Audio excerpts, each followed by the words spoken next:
in the series in Atlanta, hitting .500. And by the way, that's his only home run and all of his RBIs for the season. Chipper's out there, Frank Gore. The one name that is missing, Brian McCann, having some eye problems, and we'll talk about that as the evening goes on. Here he is, 22 years of age, 6'2", 218, second rounder in 07, Auburndale, Wisconsin's Jordan Zimmermann. His first major league pitch is right in there.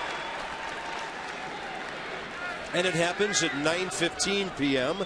on Monday, April 20th. And now Kelly Johnson jacks one to left center. It's hanging up, and it'll be caught by Josh Willingham. 53 degrees, a chance of more rain tonight. We'll just have to wait and see.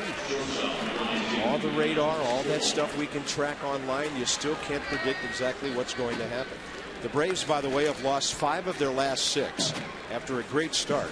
So they're 6-6, and coming off a 2 of 3 series loss over the weekend at Pittsburgh. Here's Escobar hitting .343.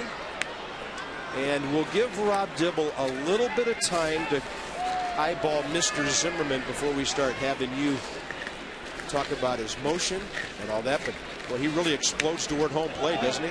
Yeah, he does. And he really brings everything towards the hitter, meaning physically. And so you see he can throw 95 miles an hour. But the bottom line is this kid is very talented. 0-2. Ground ball, backhanded by Hernandez. 2 outs to start the ball game. All right, Rob, how about our PNC scouting report? Well, we tortured the poor young man for a couple extra hours just to have him handle the butterflies. Try to work ahead, which he has in the first couple of guys. Just throw strikes. And then welcome to the show, young man. Have a lot of fun. You've earned it. Go out there, and you don't have to be the savior for this team. We don't want him to have to put that weight on his shoulders. And here's Chipper Jones hitting .333, left-handed, 3 for 12.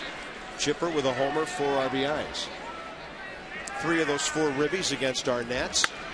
He gets jammed, a little pop-up, and what a good first major league inning for Jordan Zimmermann. A fly ball to left center, bouncer to second, little pop-up to short. Well done, young man.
Jordan Zimmermann. There was one spring training start when he wasn't feeling well and got hit around a bit, so that brought that ERA up, if you will, to 3.14. Hopefully the guys give him lots of offensive support tonight. Not easy to do against Derek Lowe, who won his first start of the season on that Sunday night game against the Phillies, but hasn't had a decision since. He did have one start washed out against the Nats because of mid-game rain in Atlanta. So here's Anderson Hernandez, 5 for 21. Corner infielders are in. High strike from Lowe, who usually keeps the ball down.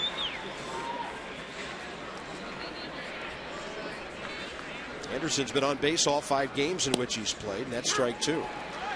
3-man umpiring crew. Field and Culbreth came up ill before the game, so Jim Wolf went from first to home. The crew chief Gary Cedarstrom from second to first, and Brian O'Nora stays over at third. Yunel Escobar will scoop it and throw out Anderson Hernandez.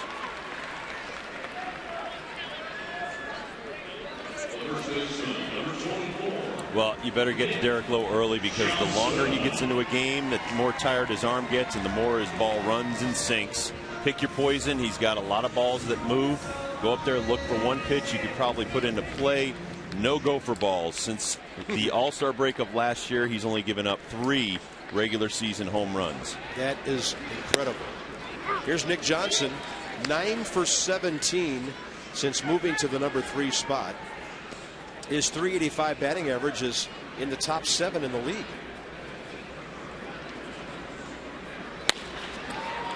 Chipper Jones hardly had to move a muscle.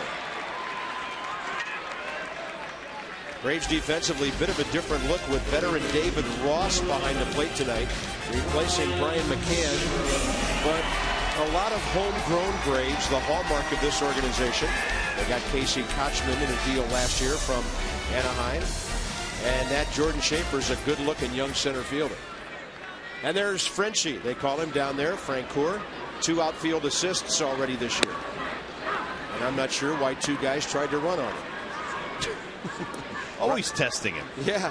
Ryan Zimmermann has a 9-game hitting streak and a 5-year contract. Good for him. I congratulated Ryan on the rest of his life today. And it was all smiles, lots of fun downstairs. What a good day for him. Now he has to make sure he doesn't go out and try to hit 3 home runs. A couple of base hits would be nice. He's swinging the bat well, hitting .275. Little chopper. It will go foul, about 20 feet short of the bag. Lots of weather problems around baseball tonight. The Padres were washed out at Philadelphia. The A's were washed out at Yankee Stadium. Florida and Pittsburgh got off to a late start, but the Pirates lead 8-0 over Florida in the top of the 7th. And I'll tell you, the Marlins are going to have a real big 9th inning to come back from that. So, you know, get young people to the ballpark. Some of them brought their college IDs. They're not going home. Their evening is just starting. 2-2 to Zimmermann. The count goes full. One ball game that started this morning. Jason Varitek homered, and the Red Sox beat the Orioles on Boston Marathon Day, 12-1. Patriots Day. Oh, he's going to punch him out on a fastball off the plate. So Jim Wolf is going to give Derek Lowe anything off the outside corner even before his evening gets going.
If it's close, be swinging. That's 2 baseballs off the corner. Strike 3 to Ryan Zimmermann. You see that nice rotation, though, sure, on that sinker as he threw it away, tried to bring it back a little bit. Here's Casey Kochman. Ooh, Zimmermann goes up and in. We like that. And you don't want to be diving on this young man. You don't really know him too well. And he throws in the mid to upper 90s, so you don't want to run into one after this rain delay. That ball is over Nick Johnson. Kochman thinking too because it's hit so slowly. And outfielders step a little gingerly on a field like this. And he saw that Austin Kearns, or rather Adam Dunn, had a long way to go. It's done in right field tonight. And so an easy 2-bagger for Casey Kochman. Well, and also remember when they dump the water off the tarps, they dump it into right field right in front of the outfielder and left field, and it drains. But maybe for another half hour it might be a little squishy out there. Anybody who's ever golfed, that's a perfect golf shot into the fairway, and it just sticks, and Adam Dunn has to run in to pick it up. I've heard of fairways. I know they're out there somewhere. I know I crossed them to go find my ball in the woods. Your ball's not lost, it's just missing. Jeff Francoeur off to a .333 start. He has 10 RBIs.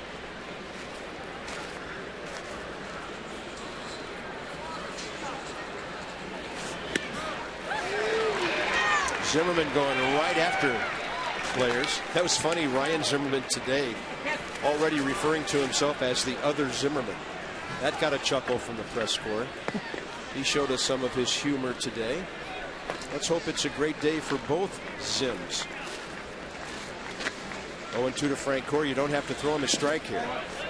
You do want to depend on your catcher, though, to smother breaking balls low and away, which if they're anywhere near home plate, Jeff Francoeur will usually be biting on. And you can watch, well, you can watch the block right here. Jesus Flores calls for the breaking ball. He knows it's going to either be short or over to that side, so he gets down, smothers the ball. Nice block, keep the runner from going to third. But if you get Francoeur 0-2, you may not have to throw another strike the entire at bat. Nationals have turned some double plays this year. This would take a line drive at somebody. And there's a bouncer. It hit the batter. There's a play at third, and the Nationals get a lucky break. The ball came up, hit Francoeur, and went right back to Jesus Flores. Kochman caught 2-5.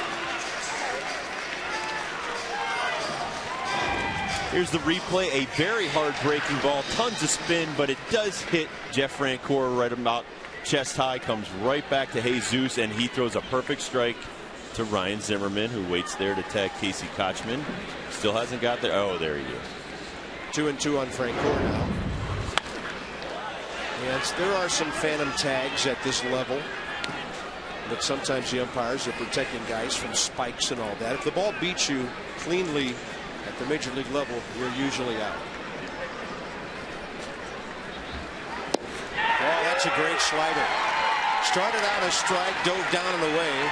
Francoeur couldn't lay off. And now Zimmermann has bases empty, 2 outs again.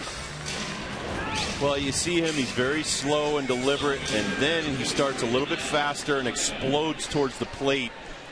And when you're looking for 95 to 98 and all of a sudden he drops an 88 on you, it's sometimes not fair. And if he keeps that up, keeps locating it right there, he'll have a lot of success. Matt Diaz, a .309 career hitter, is off to a .217 start. 95. Sounded like a strike. On that high heater. Diaz is 6'1", not like he's a little guy in there. And that'll even the count. Jordan Zimmermann gets the ball and he's ready to get right back to work, isn't it? I like his body language, his mound presence. He gives up really his first hard hit ball. You better not fall asleep in the outfield. And that's what Elijah Dukes did. He just came trotting in, and Matt Diaz saw him and took a double on what should have been a routine one-bagger. The conditions are different tonight. Yeah, it is very soggy in the outfield, and you are going to have to charge every ball. That ball's not going to come to you. You have to go to the ball, and as you see Elijah Dukes kind of jog in after it like a normal day, the ball kind of dies on him, and by that time, Matt Diaz is halfway to second. Took everybody by surprise. And if Elijah had he never stops running. Check him out right here. He turns it up a notch right there. He never stopped running. You got to be ready for that. And there's one more element to this whole thing. Every time an outfielder picks up the ball, it's traveled through the grass and is extremely wet, so it's hard to make an accurate throw. I want to see if Jordan Schaefer can cash this in for the Braves after a mental mistake by Elijah Dukes.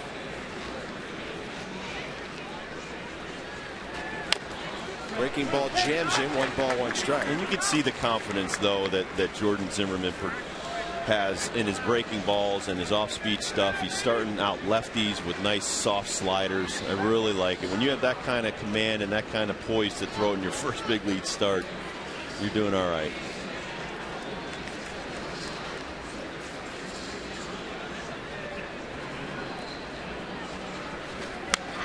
Schaefer was 5 out of 9 against the Nationals in Atlanta before taking an 0 for 4 on the Sunday afternoon game. And I talked to Bobby Cox today, and they didn't even expect Schaefer to hit. Bobby Cox said if he hits, that'll be gravy, but they just wanted some great defense with all the new pitchers that they have this year. 1 ball and 2 strikes to Schaefer. Rob had a very interesting interview with Bobby Cox, and there's one thing I heard you ask him that we can discuss a little later on in the evening as this game changes. Do managers have to make those changes over the years themselves? Adam Dunn right there to grab it. A couple of hard hit balls, but Zimmermann now has put 2 zeros on the board.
Pack is back right here at Natstown, all Sunday games.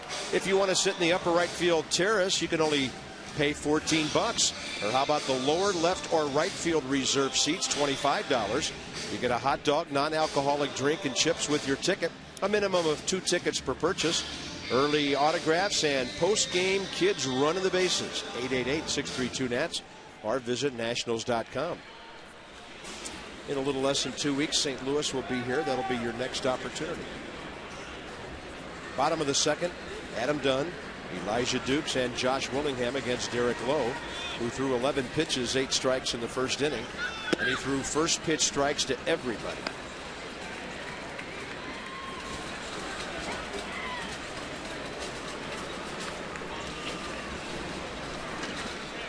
Derek Lowe, 127 wins. One of the few guys with that many wins and more than 80 career saves. And I had his 259th start, Robin, his 537th appearance. Oh, he can do it all. He can relieve, he can close, he can start. But I had a reporter asked me as we were talking about aces and Johan Santana and Mike Mussina type guys and Santana and Halladay, and I said, well, what about Derek Lowe? And he said, oh, no, I don't consider him an ace. Well, I put that to Bobby Cox, and Bobby Cox said, absolutely, he's an ace. He takes the ball every fifth day. He's a workaholic. He works hard, and he can carry a pitching staff. So he definitely considers him an ace. I do too, because he's always healthy, always goes out there. Well, consider these facts. He's won at least 12 games for 7 straight seasons. Nobody else has done that. And he has taken the ball 32 times in each of the last 7 seasons. Yeah. But, and if you go back before that in Boston, they had no closer. They said, hey, can you go out of the rotation and go back in there and save a bunch of games? And he was fantastic as a closer for a couple of years. So he's basically a little bit after John Smoltz's time, but he did a lot of the same things John Smoltz has done, where he's gone starter, closer, back to the rotation. Adam Dunn to the right side, right into the teeth of the shift. Covered by Derek Lowe from Casey Kochman. Another thing on Derek Lowe, 107 wins since 02, third most of the majors with Johan Santana. Only Roy Oswald and Roy Halladay have won more. A couple of all-star teams. Hey, Rob, I could see him later in his career. He's 35. When he's not able to pitch 6 or 7 innings anymore, he's going to be a good 8th inning guy or even a closer, because by that time in his career, who's going to know better how to get people out than Derek Lowe? I couldn't agree with you more. And who's his pitching coach? Roger McDowell, who had every trick in the book when he was pitching out of the bullpen. So if Roger and Lowe kind of get together when he's maybe a little older, he might even come up with another kind of out pitch when he loses some more velocity. But the one thing that's always kind of plagued him, he doesn't complete a lot of starts. 255 starts in the major leagues, only 9 complete games. So he'll go deep into a ball game, but he can't go 8 and 9 anymore. Elijah Dukes has hit safely in all 7 games he started. 11 base hits. Lowe keeping that ball away from the right-handers. They better not try to pull that. The count's 1-2. Nationals beat the Braves 12 out of 18 last year. 7 of 9 in this ballpark. The Braves lead this series 3-0 down in Atlanta last week. In that series, there were some 1-run games. And that was a frustrating weekend. 6-3, 5-4. Pardon me, 6-5, 5-3, and then 8-5. So the Nats were in a couple of those games.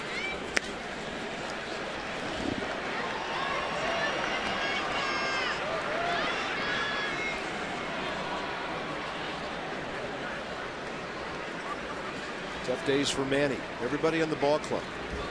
Dukes, there it is. You better be swinging. Derek Lowe is going to keep throwing that swing back fastball and that hard sinker near that outside corner. And we'll check our Northrop Grumman pitch track.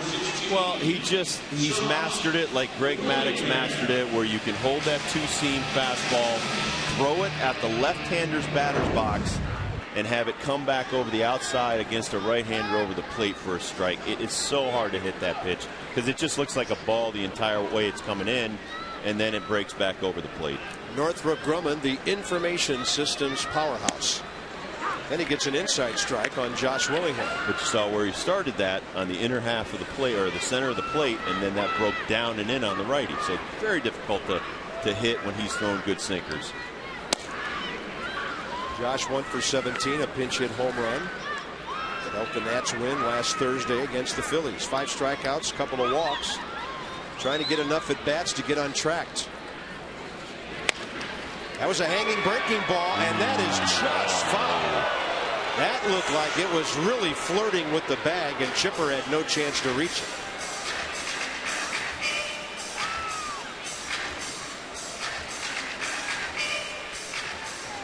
Here's a look at that last play right there. If it goes over the bag, just a little to the left of the bag, but normally if it goes over the bag and then goes into foul territory, it's a fair ball. That one could have gone either way. And the 1-2 now to Willingham. Remember that outside corner? He tried it, but that one was a little bit low. We are short an umpire tonight, too. We'll see them with some teamwork rotating for plays at second.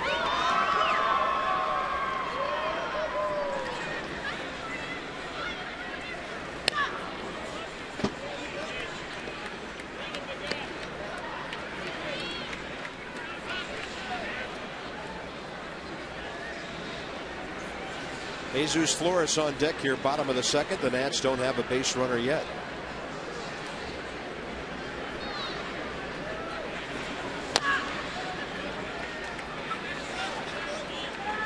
Back in Boston, 1998 through 2001, 63 games in 1 year, 74, 74, 67, and then, as you said, back in 2002, went back into the rotation. He's got a pretty strong arm. Whew. After watching those other strikeouts from the dugout, I'm not sure how Josh could take this pitch.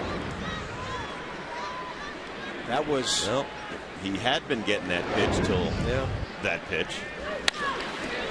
Willingham will slap it out to the shortstop Escobar, and that's 6 in a row for Derek Lowe, and he has 3 ground ball outs already.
For me, Jordan's got a great focus, concentration, mound presence out there.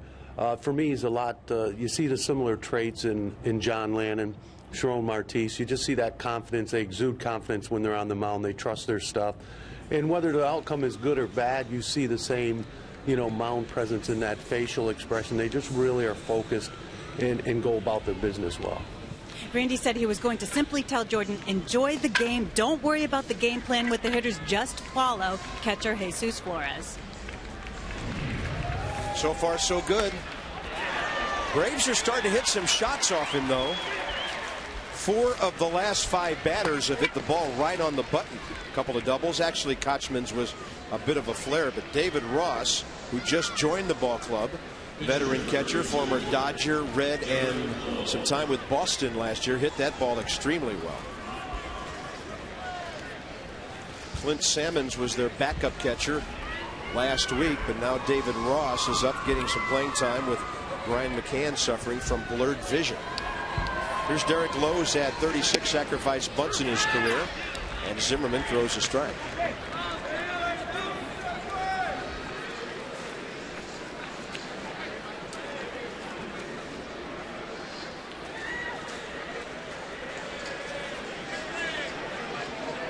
Johnson hitting only .240. Now Nick's going to let that drop. For a moment, Nick thought about getting the out at first, and then it would be a rundown between first and second. They do get the force play, and that forces Derek Lowe to run the bases.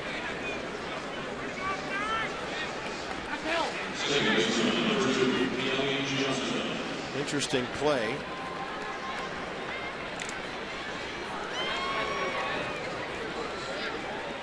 I thought Nick was going to go to first here. Well, he looks at the pitcher standing right in front of him, not running, and he looks to check the runner. He's not running, so he goes to second because everybody thought it was going to be caught. Yeah.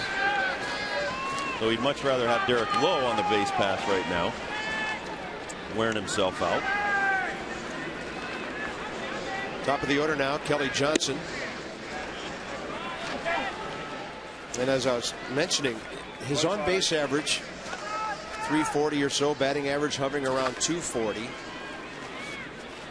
And the Braves offense really kind of went cold over the weekend up in Pittsburgh, PA. Pirates shut them down for a couple of games before the Braves won big yesterday.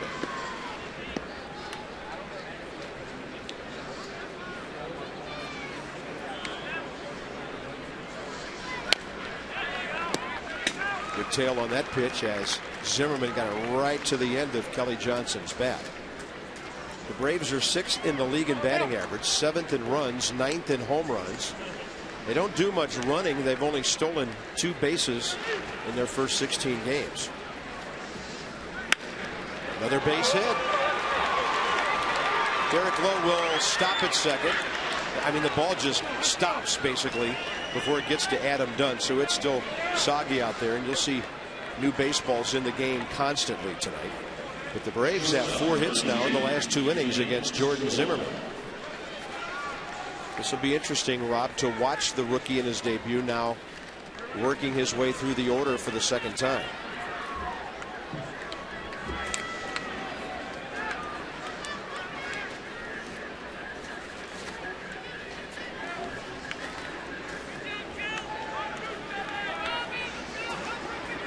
Escobar bounced out to second first time. The Nats would love a ground ball like that here. And the breaker's outside.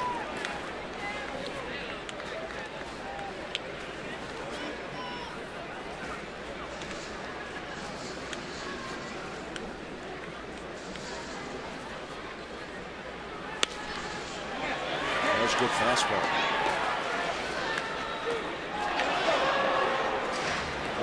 Here's Jordan's release. That wonderful form, nice balance. Everything comes together. And then you see the very nice follow through. As expected, everybody said he had great mechanics. I agree. Oh, that's a good jam job there, right near the bag. 1 and 2. Well played by Alberto Gonzalez. It's a good thing the pitcher didn't touch the ball on that play. And the Nationals are out of the inning.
Here for 2 more.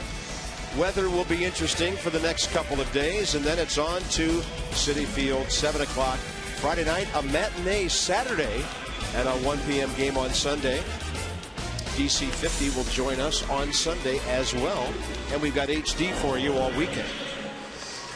The young man was here on opening day. He's got his Masson cap on.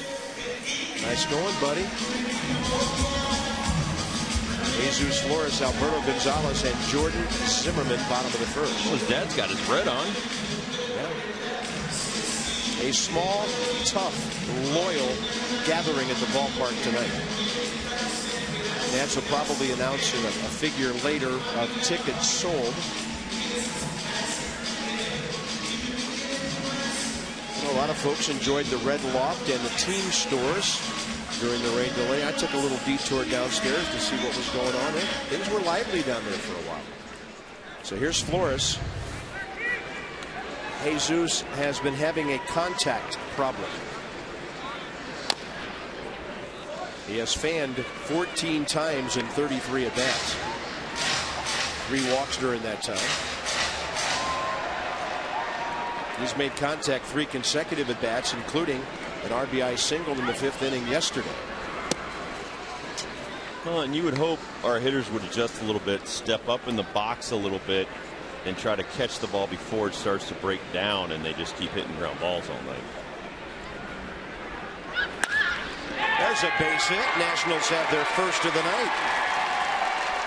Rob, you are not going to believe what the Florida Marlins did in the top of the 9th at Pittsburgh. I'm sure tonight. they came back. They got shut out 8-0 this evening. They didn't do anything in the 9th inning. Well, there you see the nice rotation of the hips. You see him swing very hard, keep the head down, drive that ball right back up the middle. You can't try to do too much with that. If you try to pull that or try to get it up in the air, you probably hit a ground ball to the shortstop. Nate McLouth hit a home run. Ross Ohlendorf pitched well. And the Pittsburgh Pirates throw another shutout tonight. And their pitching staff, this is pretty interesting. Right up there in the 3rd spot in the league behind the Dodgers and the Marlins at 3.34. That'll go down. They were under 3 runs for a while. And here's Alberto Gonzalez coming off a rough weekend with the bat. He only managed 3 hits and 15 at bats against the Marlins. Well, this would be great to have him do something to get aboard and give Jordan Zimmermann a really good bunting opportunity. 2-1. Well, when you look at Derek Lowe, he reminds me so much of Roy Halladay, where they'll just throw sinkers and sliders and cutters, so they're coming in, they're going out, they're coming in, they're going out. You can, why I said pick your poison. Just try to pick one of them out and swing at it and try to drive that sinker to right or pull that slider as it's coming in. If you're a right-hander, why he gets like 16 ground balls to 8 fly balls every outing. It was 2-0. Now it's 2-2. Gonzalez thinking right field. Marquise Grissom skips out of the way.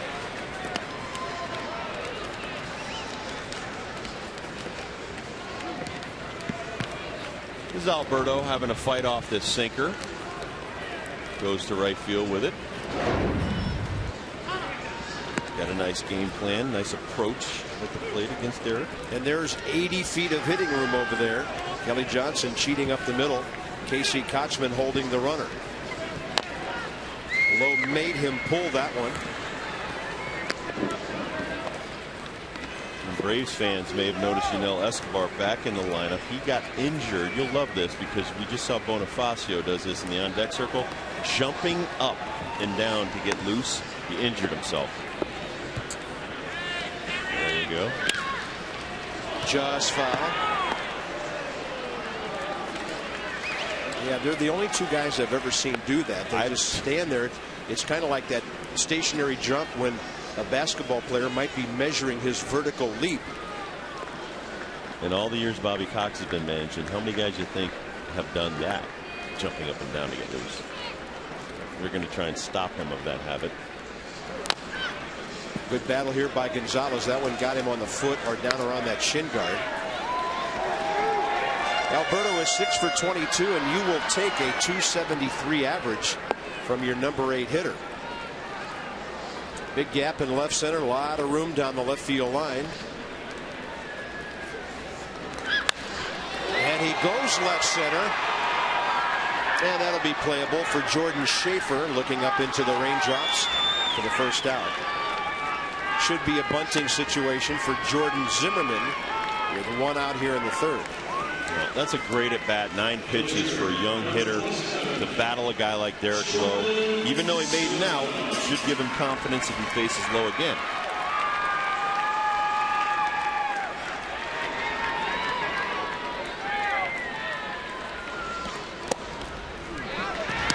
Close.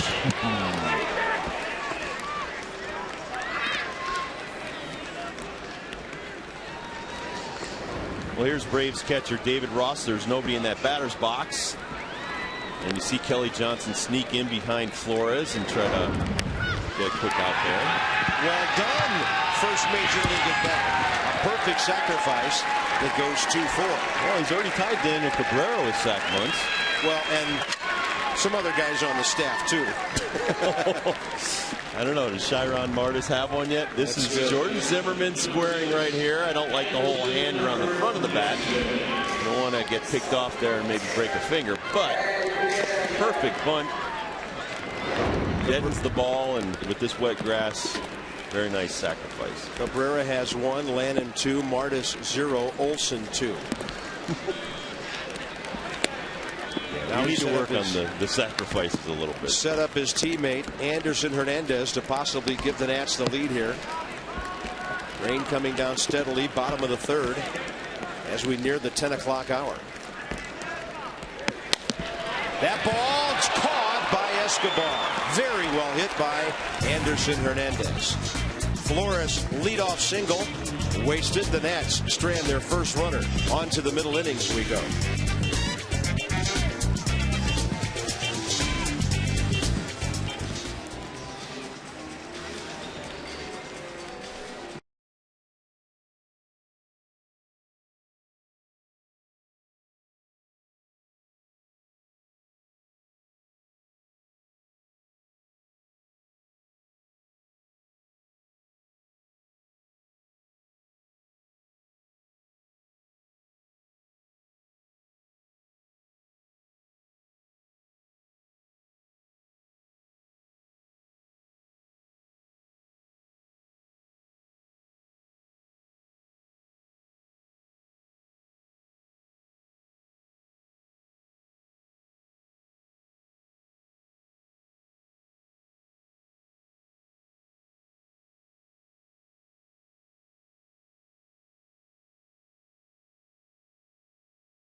Why not have a duck on such a night?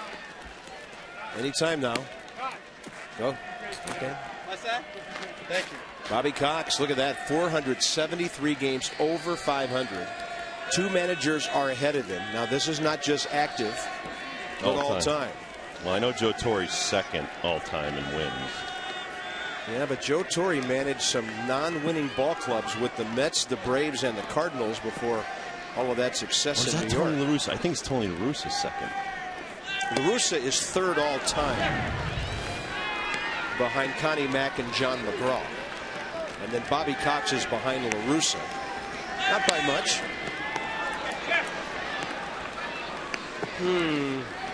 You know, Connie Mack had a losing record, so it's not him. I might have to. So they're saying over 500. Over 500, yeah. I'm going to say Joe Torre. All time, right? Yeah. Joe Torre's a very winning. I'm going to go with John McGraw for one of them. And here's a 1-2 to Chipper. Well hit, and it cannot get there. And the ball's in the right field corner. There are no easy plays tonight for an outfielder. And Chipper Jones is digging for third. Dunn misses the cutoff man. Leadoff triple.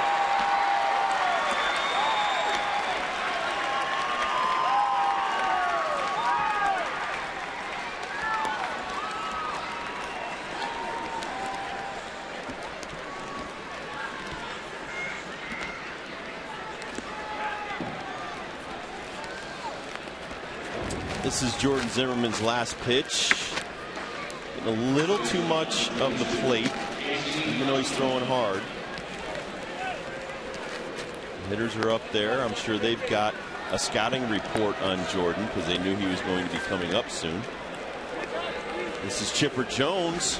It is a rainy night, and he did hurt his groin in the WBC, but we saw him in spring training leg out a double, and there you see him legging out a triple. First triple of the year for Chipper. And by the way, because of the conditions, runs will be at a premium tonight. And Manny Acta plays his infield in, which is unusual this early in a ball game. Good smothered there by Jesus Flores. Chipper Jones, by the way, just got his 36th career triple. And this is a big moment right here for Zimmermann because he throws a very diving breaking ball in the dirt. You see the fastball. So it's sometimes for a younger guy, you have to have guts to throw it with a man on third, because if it short hops the catcher, we've already seen it go up and off the batter in the right-handed batter's box. You still have to throw it. You have to have confidence that Flores is going to block it. Little jam job, little pop-up, but a big out. Casey Kochman gone. I'm going to throw three names at you for our trivia answer. John McGraw, Casey Stengel, Sparky Anderson. Oh, Spark. Yeah, the Sparkler. The Sparky had good teams in Cincinnati and Detroit. Absolutely. Because that's a little tricky. It's how many games over 500, not how many total wins. Exactly. Like you said, Joe Torre does have a ton of wins, but he also has a ton of losses. Yeah. He didn't have very good teams. Cardinals. Here's Jeff Francoeur, struck out swinging. First time infield, still in. Zimmermann's ahead of him. And now it's 0-2. By the way, Joe Torre's Dodgers are on fire. Man, they've won 8 in a row, 10-3. And Manny's not even really Manny yet. Right. Dodgers tomorrow will be at Houston.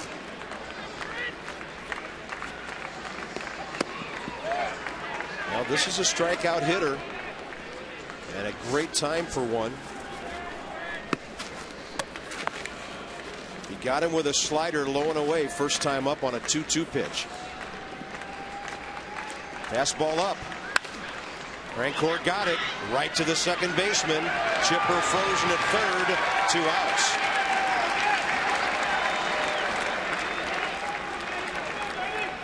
And it'll be up to Matt Diaz, who singled up the middle and then turned it into a double with his hustle. Great job by Zimmermann right here. 2 in a row where Flores wanted him up high. He hit the target both times.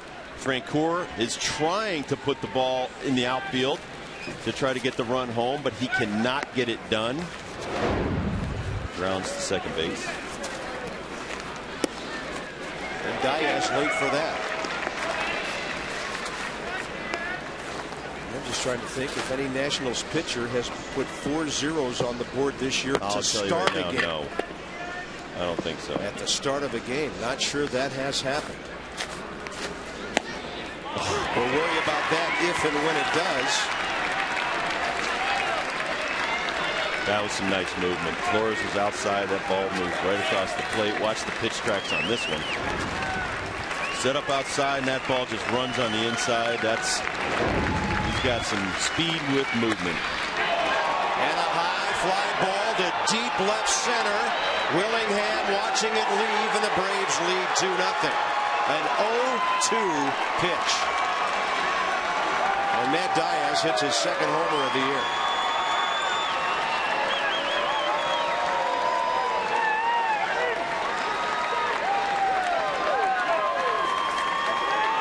And now we still haven't had a national starter get through 4 innings of a ball game scoreless. Well, this is a lesson for the young starter right here. Got to have a better location with an 0-2 pitch, but when you're firing 93, 94, 95, big league hitters can hit your mistakes out of the ballpark.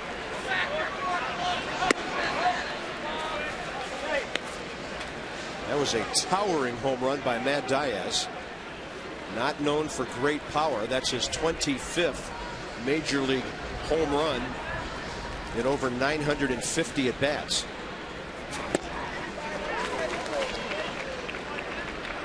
He had a grand total of 2 last year, 12 the year before that. But you also see that he's got some great stuff, because these are some bad swings by the Brave hitters, and this is a pretty good hitting ball club. That's a good breaking ball there. Lots of snap. He's going to learn. Braves have hit their 14th of the year. It's that last breaking ball right there on Jordan Schaefer, who's had a lot of strikeouts early in the season so far. He's learning as a rookie in center field for the Braves.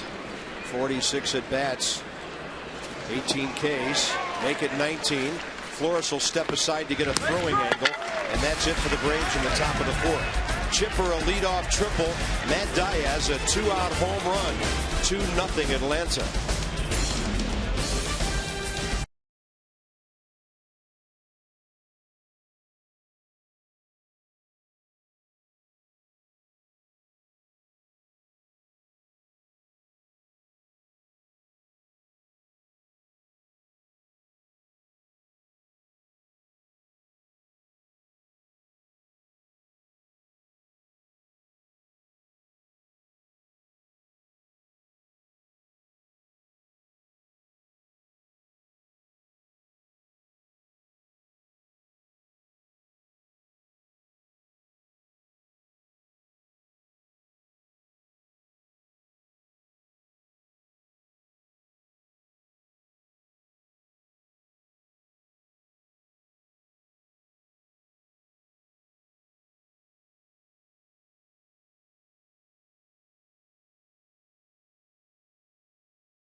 You still have to locate it. Absolutely. All young pitchers are going to learn that lesson, that their mistakes can leave the ballpark at any time, but he's still got great velocity, great movement, a great breaking ball. So, you know, it's just his learning curve right now. It's very difficult to come up, wait around for 2 hours, and then face this lineup. But Jordan Zimmermann is doing a great job keeping his composure tonight. If he throws one mistake all night, that's a pretty good outing for your first time. Nick Johnson leads off, bottom of the 4th. Nick hit the ball hard first time, lined out to Chipper Jones.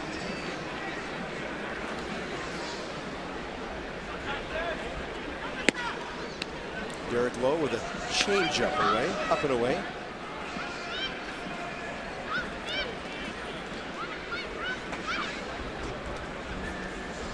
Nick has really been locked in, hitting line drives.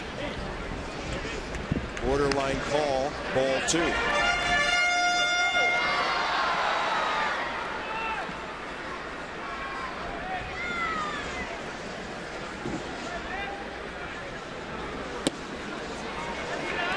Another changeup, and Lowe just missing. He's not getting borderline calls at the moment from Jim Wolf.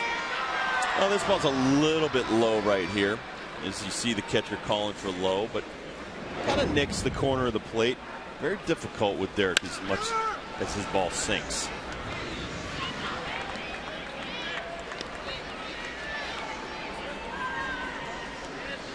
And here we have our Exmo. Look at this circle change. How beautiful that shot is, Neil. Very nice job. And you see that changeup as he turns it over and follows through.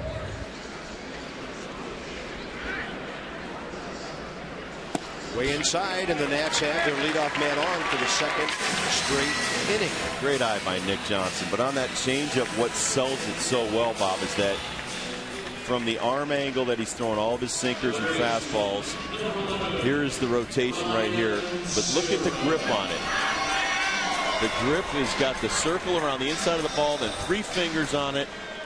It looks like a fastball, fastball, fastball, and then it's a changeup about 10 mile an hour slower. So hard, so deceptive for a hitter to pick up on that.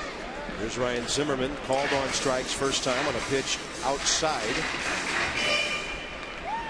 And then so was Elijah Dukes 1 inning later. Now, if the hitters could slow the ball down that much, they'd probably hit it a little better. I remember asking Jamie Moyer one time, because Jamie would throw 5, 6, 7 changeups in a row. You know, you think about a changeup, the very name of the pitch means you're changing up off of something. Yes. Usually a fastball. And Jamie said, you know, for me, as long as my arm action tells the hitter I'm throwing a fastball, I can throw as many in a row as I want. You got to be a great salesman. Fernando Valenzuela was one of the best salesmen ever of his changeup. Oh, great swing by Zimmermann into right field on a pitch away. Jeff Francoeur returns it, and the Nats have 2 men on for the first time tonight. And that's the approach right-handed hitters have to take against Derek Lowe.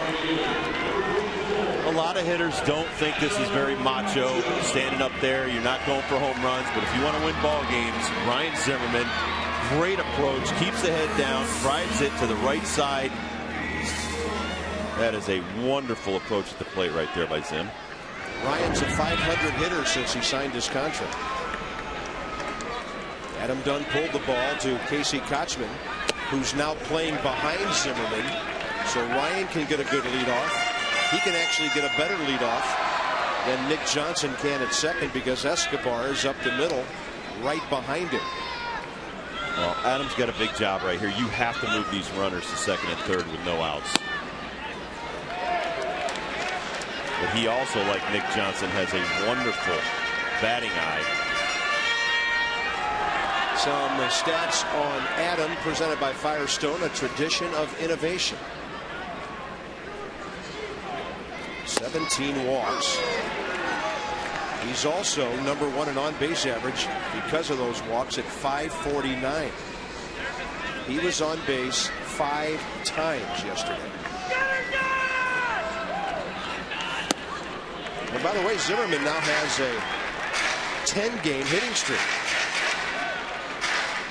And he's hit safely in 11 of 12 games this year. Great count here for Dunn to do some damage.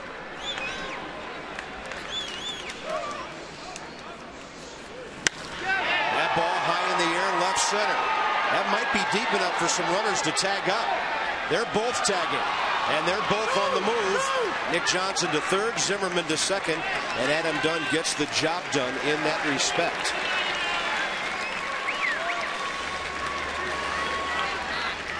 Well, Derek Lowe was not going to give in to the big Adam Dunn right here.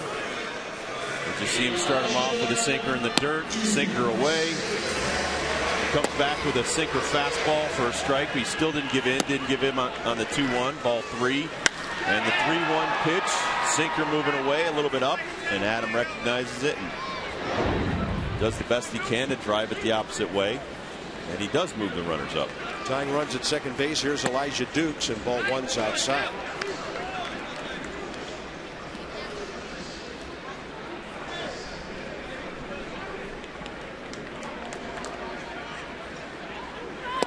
The reason Derek Lowe is so difficult too, Bob, he is never going to give in. He might throw you a 3-0 sinker in the dirt. I mean, he is always thinking ahead, always thinking, I'm not going to give in. Sometimes he'd probably rather walk you than throw you a strike. A lot of pitches for Derek tonight. 31 through 2, 47 through 3 innings, and he's up in the 60s already. 2-0 to Dukes. Base hit, right field. Nick Johnson scores. Zimmermann will hold up. You cannot run on Jeff Francoeur. And the Atlanta lead has been cut in half on Elijah Duke's 8th RBI. Two right-handed batters with very good approaches here. Elijah Dukes, Ryan Zimmermann. There you see an inside-out swing, beautifully executed by Elijah Dukes. Ball running in on his hands. He's still strong enough to drive that to right. X mode right here. Head down, drive it to right, because that's all you can do with it. And he's going to have an RBI for his trouble. Now we'll see if Josh Willingham can tie the game with at least a fly ball. That won't be easy against Lowe, but the right approach with the speed of Dukes, you may not be able to double him up. And the one good thing when you face Lowe, if you can get runners to first base, it really opens up that right side. 2-0, good eye by Josh on a nasty breaking pitch. So Ryan Zimmerman's at third. He singled after the Nick Johnson walk. Nick's in the dugout now because of the single by Elijah Dukes. And remember that play by Nick Johnson, making Derek Lowe run the bases a little bit. Late start, maybe a little tired.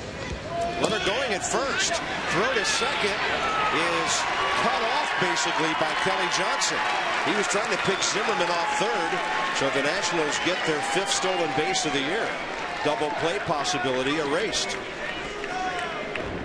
Well, you see Elijah Dukes right here. He gets a good jump off of Derek Lowe, trying to stay out of the double play right there so we can pick up a run and tie the score.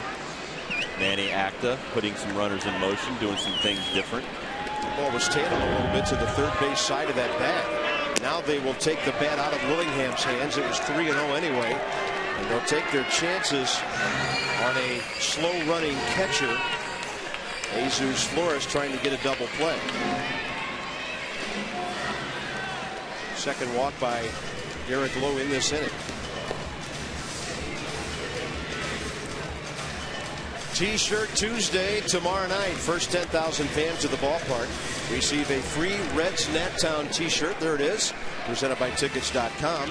American Idol's Elliot Yamin will sing the anthem. 888-632-NATS or go by Nationals.com. And if you're thinking about bringing the kids down, there are smaller sizes on the T-shirts this year: medium, large, and XL. Here's Jesus Flores. Bases loaded, 1 out. This is the 3rd time in 2 days he's batted in this situation, Rob. Yes. And he hasn't done the job yet.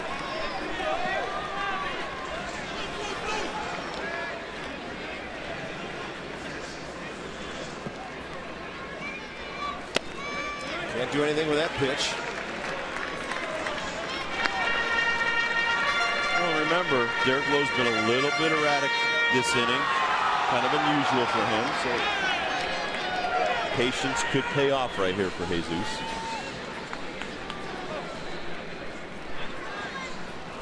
On a pitch up, left field. How far is it going? It is near the bullpen and caught by Diaz up against the wall. The game is tied. Dukes goes to third, and Jesus Flores narrowly missed his 2nd career grand slam.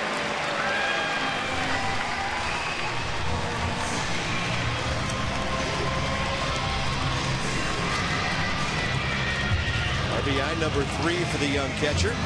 We are very solid in the offensive department right there. A great at bat by Jesus Flores. He waits for a pitch he can drive. He knows a fly ball deep enough in the outfield will tie this ball game. He almost ties it and then some. Great approach to the plate, looking for a pitch that he could handle. Here's Alberto Gonzalez batting 8th.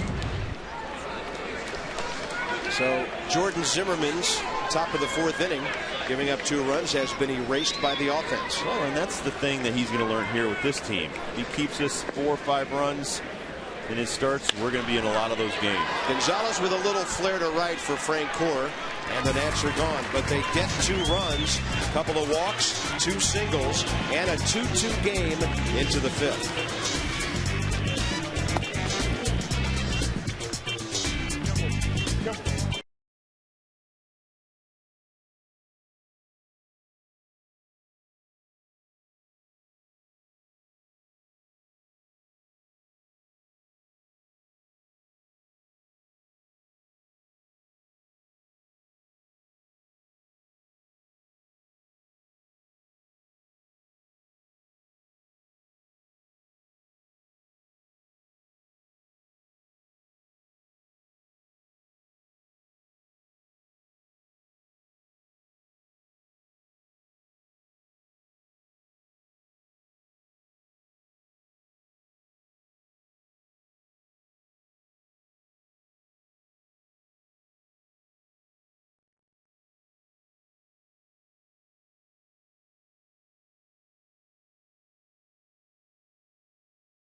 Tom came in third, and tonight Teddy, he made like Mary Poppins with an umbrella and didn't go anywhere. I mean, Mary Poppins got off the ground a whole lot better than that.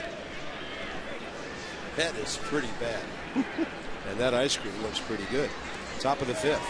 David Ross, Derek Lowe, and Kelly Johnson for the Atlanta Braves. Ice cream.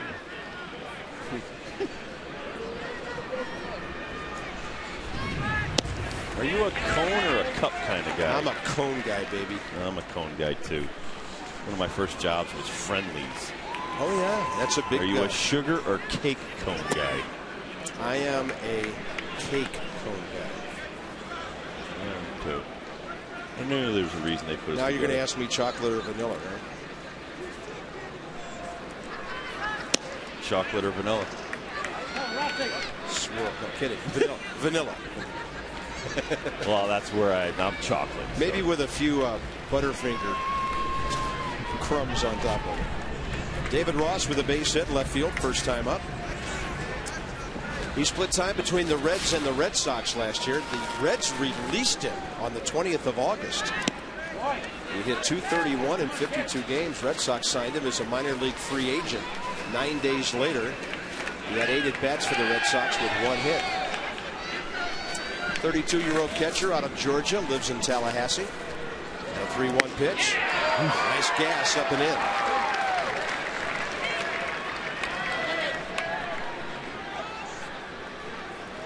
Well, one thing major league hitters have trouble with is high cheese. 93 chest high. You're not going to hit that.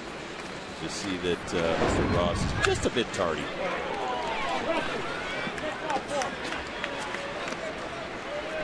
David Ross, a .222 career hitter, more known for defense, handling Derek Lowe, who's on deck.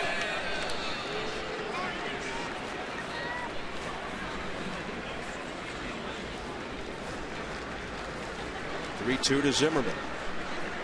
Whoops.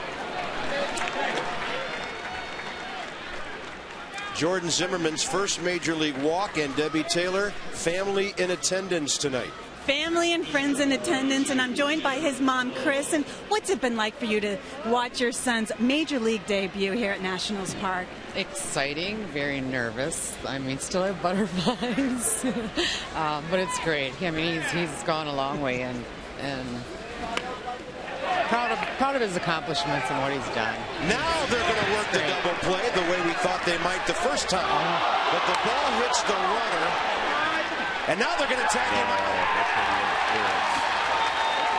I wouldn't be surprised to see Bobby Cox come out here. Anderson Hernandez hit the runner on the back of the head. Debbie, we'll get back to you in a moment. But this is what I thought Nick Johnson might do last time, Rob. Yeah. Let the ball drop, get the out at first, and then you get the double play on the rundown. Well, you see the bunt go up in the air by Lowe for the second time tonight. Nick Johnson throws the first base, takes the thing there, and you see Ross run into Gonzalez. There's no call there. Hits him in the head. I guess the ball's dead at that point when it hit him in the helmet. And he got up. He was a little stunned and never got back to the bag. So that looked like, what, 3, 4, 6 on that double play. Sorry, Debbie, but one of the most bizarre plays of the year just interrupted your interview. I know, it was a bizarre play, but I have to ask you, Chris, Jordan has really kept his composure. Where did he learn that? Did it on his own. Just blocks everything out and everybody, and just concentrates on his pitches. Is he used to this weather, being from Auburndale, Wisconsin? Yes, he is. It's been worse there. He's pitching snow, so this is nothing for him. What was he like as a youngster? He played other sports in addition to baseball, right? Football and basketball. Started basketball when he was in 5th grade, and went through high school with that. And then finally, just what was it like talking to him today? He slept in this morning, and when I come back, he was gone to the field already at 3. Okay, Chris Zimmermann, thank you for joining us. The Nats are tied with the Braves. We'll be back from Nationals Park right after this short break.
We got a cheesehead here.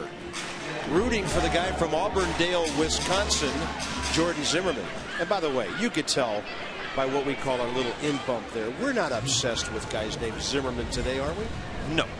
No. Not up there. Oh, by the way, Jordan Zimmermann's leading off. Ryan Zimmermann would be the 4th hitter in this. And the bottom of the 5th is underway. Jordan, by the way, 64 pitches through 5 innings. That's pretty good. 13 pitches per inning. 45 strikes, 12 first pitch strikes. He makes contact, hits the ball to Chipper Jones. I can go sit down. Tonight's rainy copyrighted telecast presented by authority of the Washington Nationals and may not be reproduced or retransmitted in any form. The accounts and descriptions of this game may not be disseminated without the express written consent of the Washington Nationals.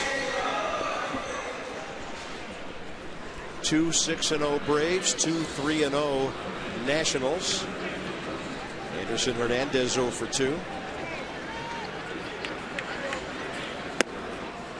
Well, things have kind of changed ERA wise since I was in the big leagues, but right now the National League average per team 4.6 on the ERA. So if things keep up like this for Jordan Zimmermann, he'll win quite a few games. He'll make a nice living for himself. Yes. Anderson Hernandez, by the way, is 0 for his last 9 with a couple of interruptions, walks, and not getting hits now at the top of the order. Got to make some adjustments. Cost the Nationals dearly yesterday when they stranded all those runners again.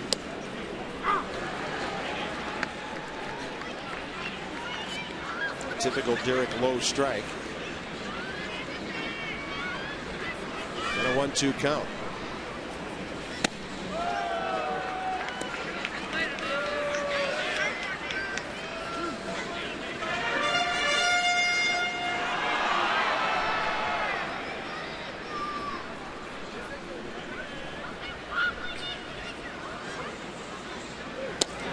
Even further inside. First one was a hop, that one was a skip, and the count goes full. Well, this is a lesson for some of our younger pitchers right here. Young hitter at the major league level, struggling. Derek Lowe's not going to give anything close to the plate.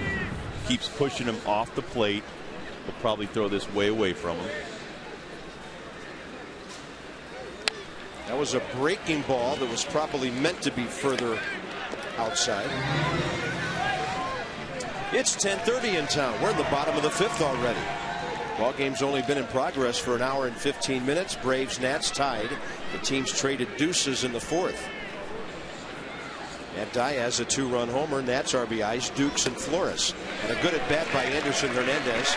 He's aboard with 1 out after he was way behind in the count, and that has to irritate Derek Lowe, whose pitch count is already high by his standards tonight. Manny is pleased, and you go to massinsports.com to read Manny's blog, also our announcer blogs, and join us on massinsports.com tonight. Ask about the Nats.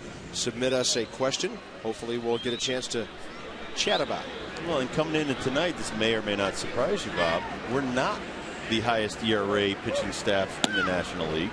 That would be the guys 2 hours north of here.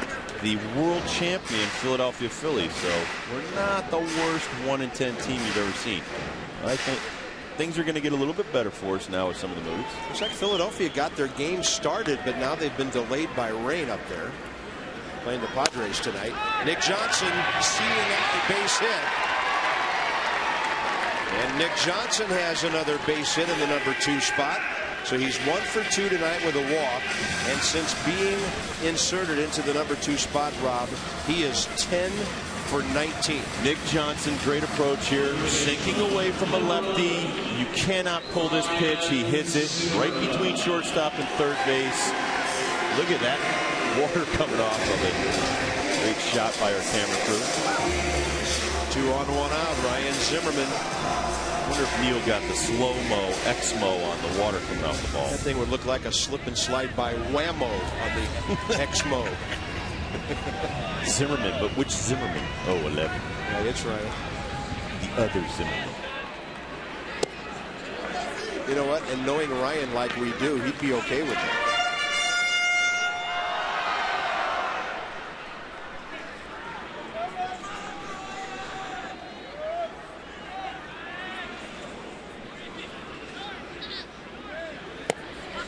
2-0.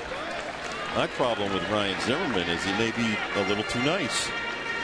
May have to try to get him to get a tattoo or something. Well, you would be the one to take him to the parlor. Now, wait a minute. I'll have to talk to his parents first. Dibble, because this is our All-American boy. Don't you disrupt what's going on here. But he's going to be the, like it or not, captain on this team. 2-0. You know he's pumping, but it wasn't maybe up in the zone as much as Ryan would like, and it's 2-1 now. Well, you know what he would get? He'd get an American flag. Yeah. Or mom. Do not corrupt our moms. Ryan is very close to his mom, Cheryl. Yes. That's a double play ball made to order. Escobar Johnson, and Nick Johnson had no choice but to hit the deck. The Nats are gone in the fifth. 2-2 Braves Nationals.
As low as $80 a seat.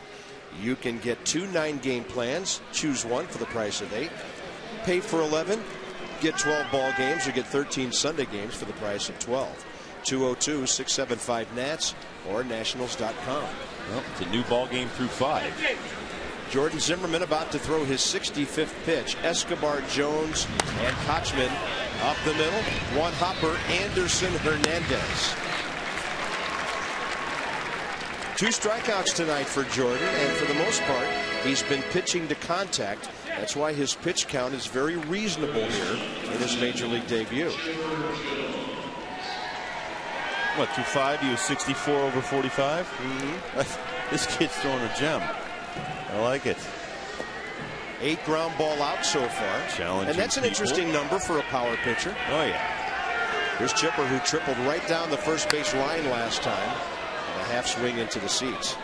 Well, I mean, the only thing he's going to learn from tonight, really, that he needs to learn is to locate the fastball a little bit. Not much. He's made one mistake. But that breaking ball, he's going to induce a ton of strikeouts and ground balls. That's a strike. He's got great stuff. This is the last pitch on the pitch tracks. Drops that in. That should be a strike. But it's Chipper Jones against the rookie. Chipper hits it well left side, but slicing.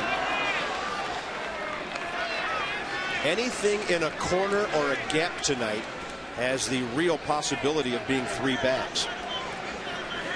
And Chipper got one in the right field corner first time. Zimmermann was 1 pitch from being out of the 4th inning, and he threw an 0-2 fastball to Matt Diaz. He had a towering home run to left. Chipper strikes out on that very breaking ball Rob Dibble mentions, and his 3rd major league strikeout. That'll bring up Casey Kochman with 2 outs. Here's the replay of that strikeout. Future Hall of Famer against the rookie, the ex-Mo. Giving you the beautiful rotation of that. You can see the little dot on it. But he throws one for a strike, one for an out pitch. I like it a lot. There's the strike. First pitch breaking ball to a left-handed batter. Oh, that when a kid starts doing that right off the bat, he's got some great poise and confidence. There's the out pitch. And Jesus is going to have fun trying to catch that too when it hits the ground. Yeah, he'll have some reverse English. he'll get a few bruises on his arm from that as it climbs its way. Tried to pull that fastball away. Jordan Zimmermann has a 1-2-3-6 inning. Mom is keeping her cool, but you know she's excited right now.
And we go to the bottom of the 6th inning. Our friend, the Duck, is back.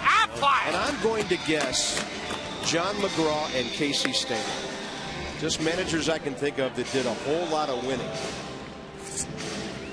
The two ahead of Bobby Cox. Joe McCarthy. Another great Yankee manager. Look at all the mix. Wow. John McCarthy. Nice. All right. Well, we get half a quack for that one tonight. Adam Dunn, Elijah Dukes, and Josh Willingham in the 6th.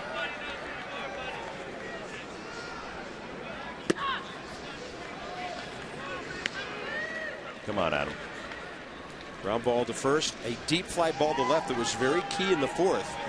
It took 2 runners and moved them up, and they both scored.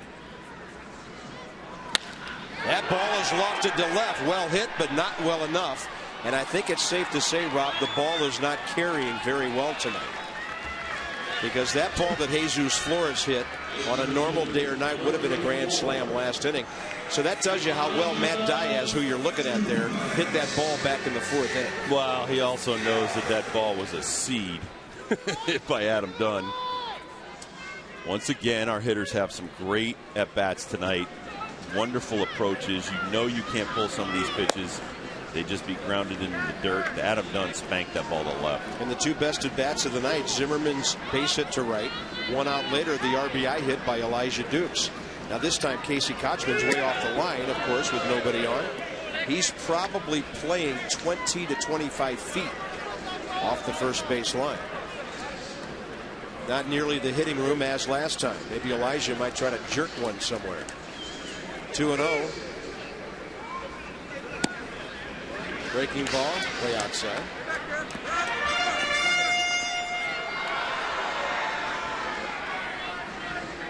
Green light on 3-0. Yes. Ooh. It was in there, but there was a lot of movement to that fastball. Yeah, he's already hit 1 out this year. This is maybe not the guy that you want to try to swing 3-0, but he's already hit 1 home run 3-0 this year. Nasty slider that he thought was a straight one.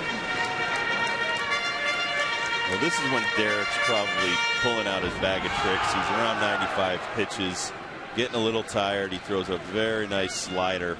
I think he's thrown about 3 tonight. That's a pitch up and in, deep short. Escobar will have to hurry, and Dukes is safe. Elijah gets down the first base line and gets his second base hit of the night. A big man who can really move it.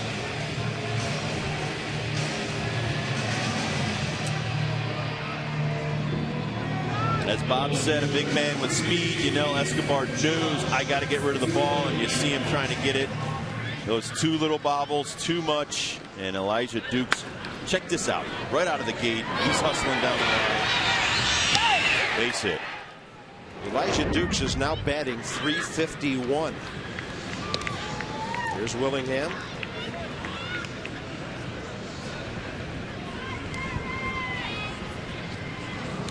Josh 0 for 1, intentionally walked after a count went to 3-0. That was when Duke stole second last time. That's a good fastball to the inside corner.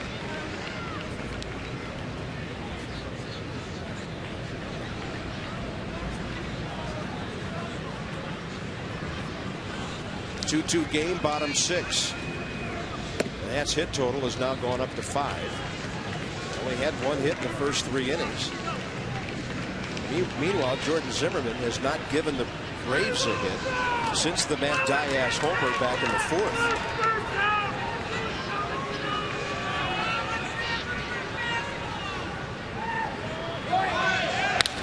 Willingham, great swing. Dukes realizes where the ball is, and he scampers over to third base with 1 out. The Atlanta infielders were trying to make Elijah Dukes think the ball had been caught. And Josh Willingham hit that ball very hard. Something going to take the lead here in the bottom of the 6th. Well, a pitch on the inner half. Josh pulls it down the line. See Chipper Jones there on the X-Mo, cannot come up with that smash. Elijah Dukes, realizing that that ball was not caught in the air, hustles over the third. Well, Jesus Flores, every time he comes up, there's somebody at third base with less than 2 outs. He's had 4 at-bats in the last 2 games. 2 with the bases loaded, and now 2 more with first and third. Less than 2 outs. And Derek Lowe almost took off his belt buckle with that one. Look for the same pitch you got in that last at-bat. Try to drive it up out in the outfield so you could score a run at least.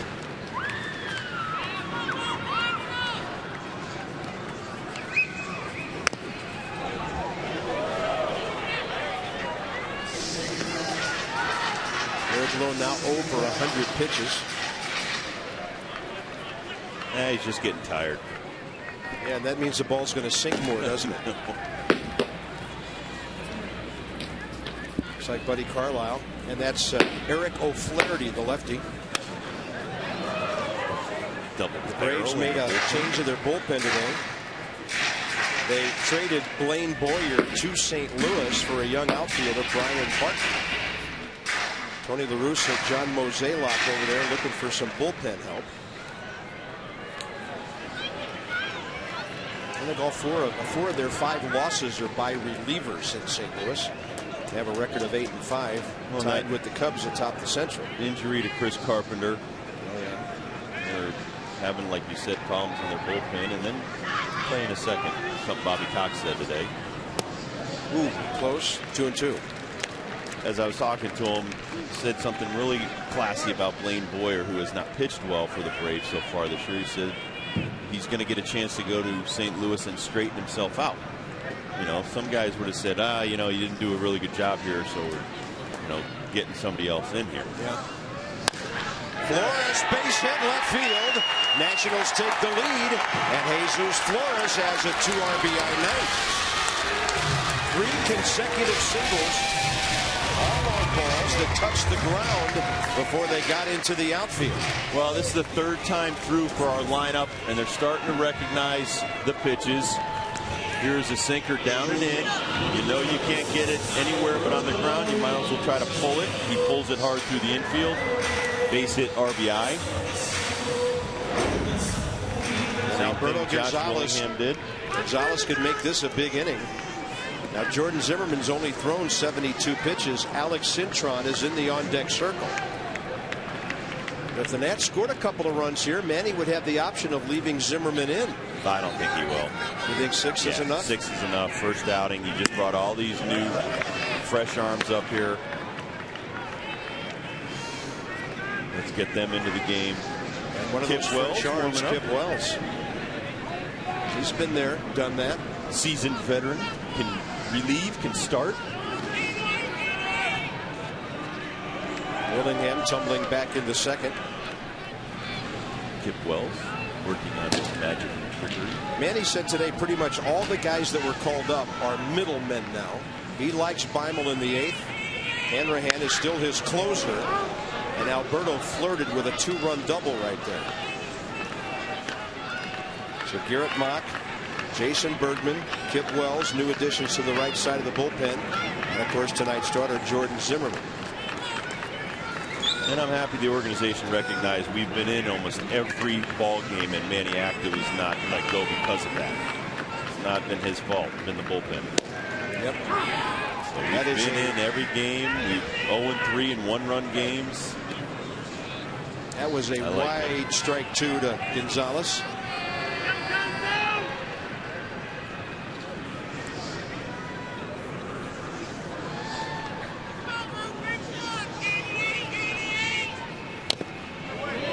I don't blame him for swinging at that pitch. Well, over the years, Jason Bergman has flirted with starting and relieving. Jordan Zimmermann, tonight's starter. Kip Wells has won 65 games, and I think Garrett Mock is a guy the Nationals still look at down the road as being a significant late inning pitcher as he matures.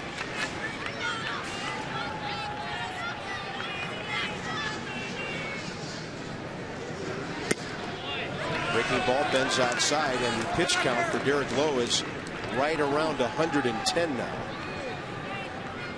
Second base Willingham, first base Flores. Gonzalez on 2-2. Another full count for Derek Lowe. Well, and I truly believe this is not a team that will lose over 100 games this year. That's why I think the organization recognized that, Bob, and called all these guys up and sent 4 people out. Well, last year you were out of a lot of ball games. This year there are going to be some close ones, and we need the proper guys in proper positions to win those games. Big pitch here. Runners are going, and a little ground ball up the middle will keep the Nats out of a double play. Escobar will throw out Gonzalez. And it'll be Alex Cintron with 2 on, 2 out. If you're traveling and can't watch your Nats right here on MASN, you can always catch the game on your laptop. MLB.tv, the ultimate baseball experience. 100 out-of-market games every week, live on your computer, and even on demand if you miss some. Nationals.com, where baseball is on, is how you get to MLB.tv. Big spot for Alex Cintron now.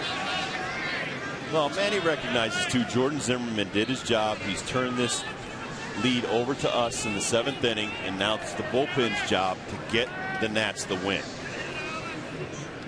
And hopefully we can get a little more insurance. Alex Cintron, a 30-year-old, .297 career hitter with Arizona, the White Sox, and the Orioles last year. He's got a little bit of postseason experience with the 0-2 Diamondbacks. That's called him up 2 days ago when Christian Guzman went on the DL with a left hamstring. And that's the injury that got Alex out of some of his playing time in Baltimore last year. And as you and I have talked about with Mike Rizzo, Stan Kasten, when you're worried about losing your job by going back to the minor leagues, you may play a little bit harder. And I truly believe this team will play much harder. Especially the pitchers out there in the bullpen that just came up. They don't want to go back. This is the only place you want to play. Kip Wells, postseason experience. He knows how to pitch in big games. 2-1 to Cintron. And he lifts one to left center. Schaefer under it. The Nationals will leave 2 more runners, but they get the go-ahead run A great debut by Zimmermann. If the bullpen does its job, he can be the winning pitcher.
One walk, couple of double plays, 3 strikeouts. Rob Dibble, your assessment of his first big league start. I don't think it could have been any better for Jordan Zimmermann. And 11 of the last 13 hitters he faced got ahead with first 2 strikes, including the final 6 he faced. But a great breaking ball, great fastball, great movement. Got to be one of the best starts to a career I've ever seen. Derek Lowe, by the way, 115 pitches, only 12 first pitch strikes. You know, the family's going to get cell calls and text messages now. Everybody excited. No, now the work begins, because now some scouts have been looking at him. The Braves now have a book on him. They know what the kid throws. It's a game of adjustments. Go out there, though, with that approach and attack the strike zone. We'll do fine. Frank Core, Diaz, and Schaefer, and Jesus Flores a chat with Kip Wells as they work together in a regular season game for the first time. And really, that one mistake, just one mistake he made all night. On a 0-2 pitch. Yep. And that'll easily be a lesson for him to adjust to.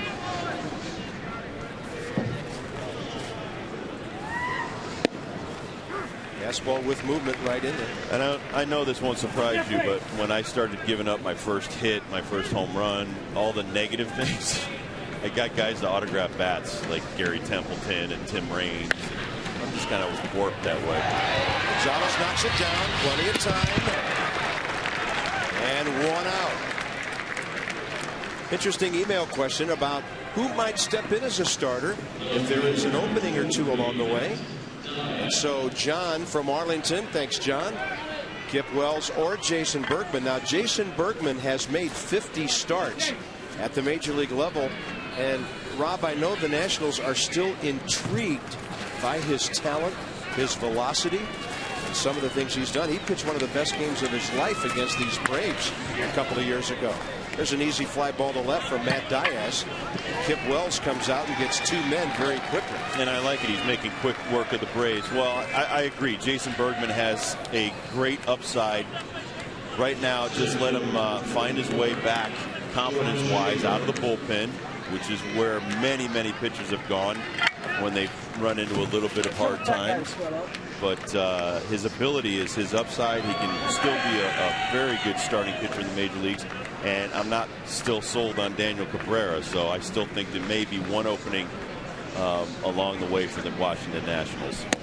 I think one thing Jason needs to do is just go out and pitch. Yep. Don't think too much. Don't overanalyze. Daniel Cabrera had 4 walks and 0 strikeouts in his last outing. Wasn't a terrible outing, but yeah, 95 pitches in 5+ innings yesterday. this team's going in a different direction. Better be on board or you're going to be going somewhere else. Well, I think that's very important. Yep. Stan Kasten reiterated to us today at the Zimmermann press conference, there is a plan and there is patience. But that patience only goes so far, and the Nationals lost patience with their bullpen. Joe Bimel's done his part. He's had 3 good 8th inning outings in a row. Yeah, he's nailed down his inning. Now it's up to some other guys to solidify their roles in the bullpen. Boy, that looked like a strike. Kip Wells has made 205 major league starts. What was wrong with this? This is a very nice pitch. Drops to the bottom of the strike zone, but it's still crossed the plate as a strike. Hey, even umpires can have miss a couple. They're human.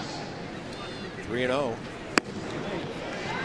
Come on, you got two outs. Let's go. Put them away.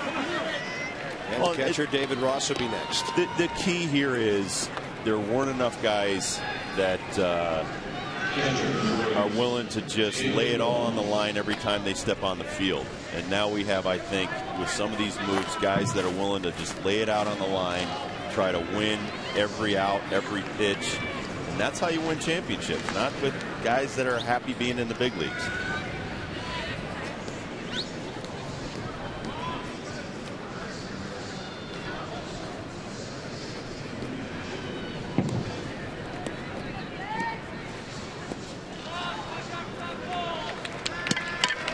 $12,473 paid tonight, and I'm pretty sure that's the smallest attendance we've had since this ballpark opened last year. Understandable on a bad weather day and a bad weather night like this. We have been able to play uninterrupted since throwing first pitch at 9:15, an hour and 45 minutes ago, as we approach the 11 o'clock hour. There's a pop-up right center. Elijah Dukes, they were looking at each other. The center fielder has to take charge, and Dukes, after glancing at Dunn, thankfully made that catch. 7th inning stretch time on a rainy night.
For this game tonight, but the ones that were here saw a really good kid make a real good debut. Well, you also saw a little bit of the future of this organization. There's so much talent down in the minor leagues, but you can't rush all of them up to the major leagues at once. And so he's one of the new kids that's coming up here, but there's still enough older guys and enough talent here to win a lot of ball games. So I think it's going to be a battle to keep your job on this team in the future, and I like it.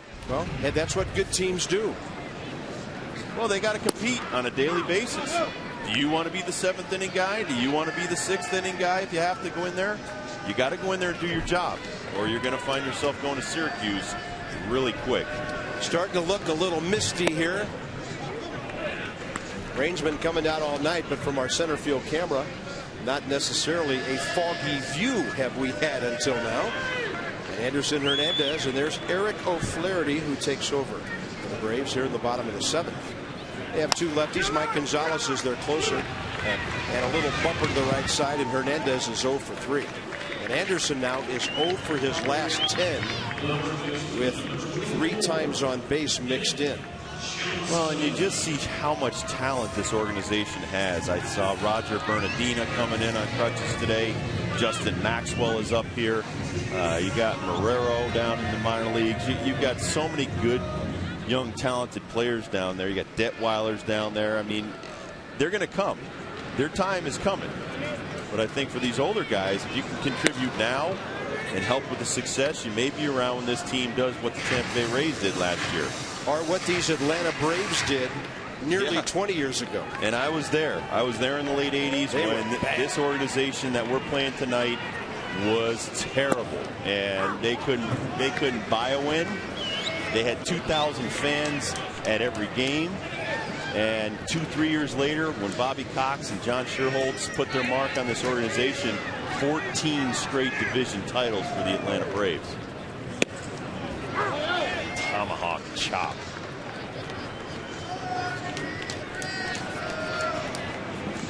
Well, we're just going to have to come up with a little arm movement or a dance here called the Curly W. Nick Johnson 1 for 2 with a walk and a run scored tonight. Nick just keeps on clicking. The count's now 2 balls, 2 strikes. What if I chase Screech around? I just hope the cameras are rolling.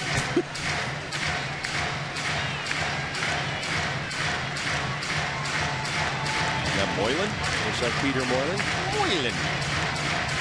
Forever linked with Ryan Zimmerman. He served up the walk-off homer pitch on the first night of this ballpark. Oh, I'm sure he's happy about that. Yeah, we'll remind him from time to time. We're send him like a bouquet. Rob, we're big on our history here in Washington. It's in our streets and in our parks and our buildings. 3-2, you cannot escape.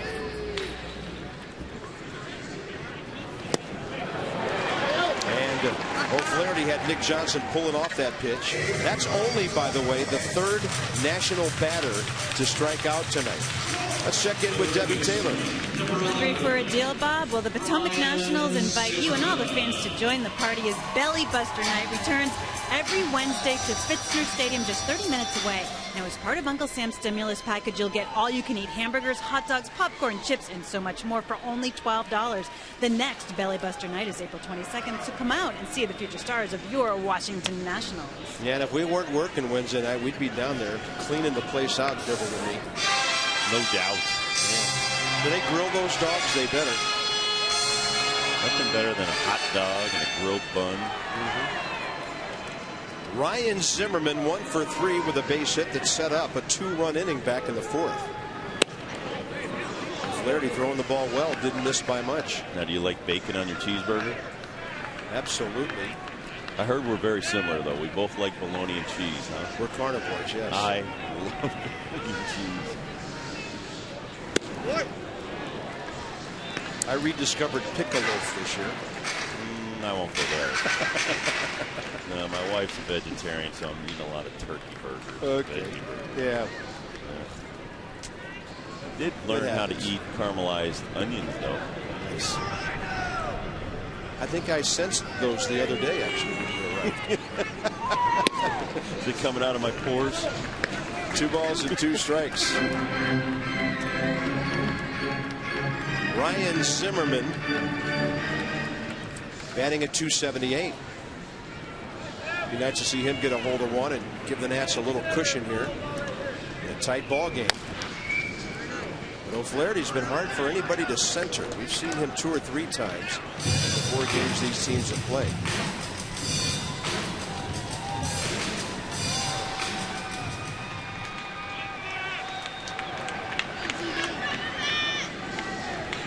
Eric O'Flaherty is from Walla Walla, Washington.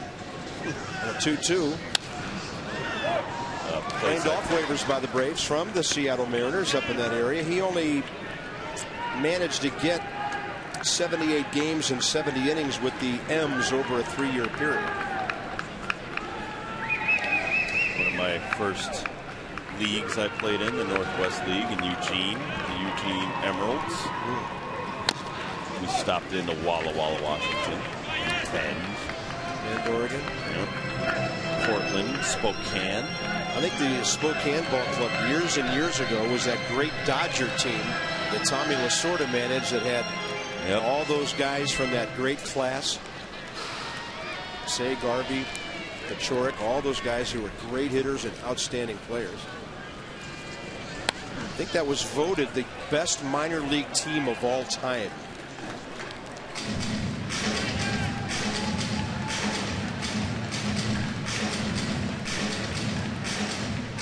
I bet we've got some viewers out there tonight where it's only 8:08. Oh, out on the West Coast. Rain falling steadily here in the bottom of the 7th. 2-2 to Ryan. He got a piece of it, and Zimmermann waging quite a battle with the left-hander here. Joe Beimel for the 8th. After Kip Wells' Nats debut was very successful. A 2-out walk when one of his pitches missed was a missed call, so he did quite well. Zimmermann with a bouncer over to Chipper. Long throw. Whoa! Zimmermann out, and he thought he had gotten to the bag, but Gary Cedarstrom called him out. We're going to the 8th. Pitcher spot due up first for the Braves. 3-2 game.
Southwest Airlines.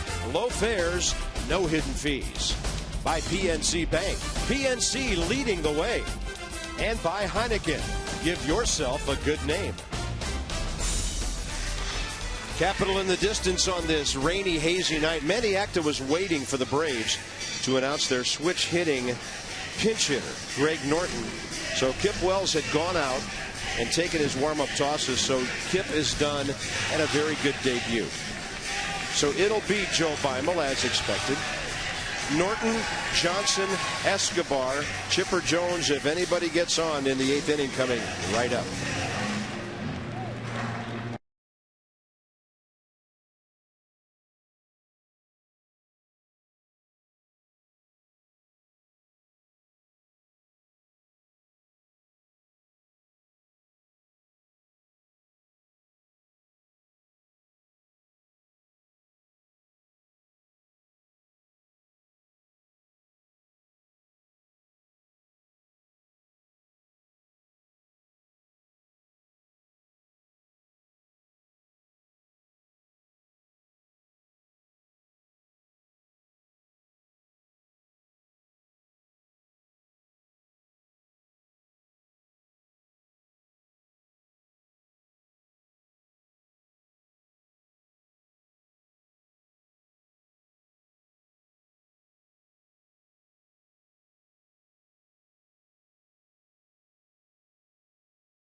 And we go to the top of the 8th inning. Joe Beimel for the Nationals. Martin Prado now, right-handed batter, announced for Greg Norton. So Manny Acta forces Bobby Cox to burn Norton. Not able to use him. From Maracay, Venezuela. And Martin Prado as a pinch hitter, 1 for 3 with an RBI. Joe Beimel has been outstanding. There is no bullpen blame to be shouldered by him.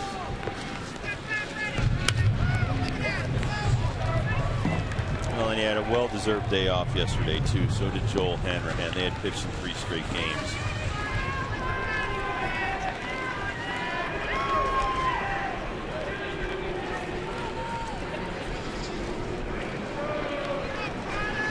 Tough conditions, pitcher and hitter. Breaking ball low on an 0-2 pitch. Rob, anybody have the advantage in this situation? I think the advantage is sometimes the pitcher. I mean, the wind's blowing in. It's rain hitting the batter in the face. His bat's all wet. I didn't seem to mind. I grew up in New England, so. And Joe Beimel gets a pop-up. Wind is swirling, rain coming down. Hernandez moving around, and he makes the catch. With that ball in the air that long, there are no routine plays tonight. Verizon Fios presents Nets Extra Post Game. Yeah, Johnny and Ray are here. And Ray will take us inside the debut of Jordan Zimmermann. 6 very good innings. How the crowd and the weather might have helped him. He is from Wisconsin. And a preview of Sharon Martis against Kawakami, who beat the Nationals in Atlanta last week. Here they are. Somewhere out there. On the Nats extra set. Trying to stay dry. Kenshin Kawakami. Good play by him. He's going sliding on the attempted hit by Kelly Johnson. Well done.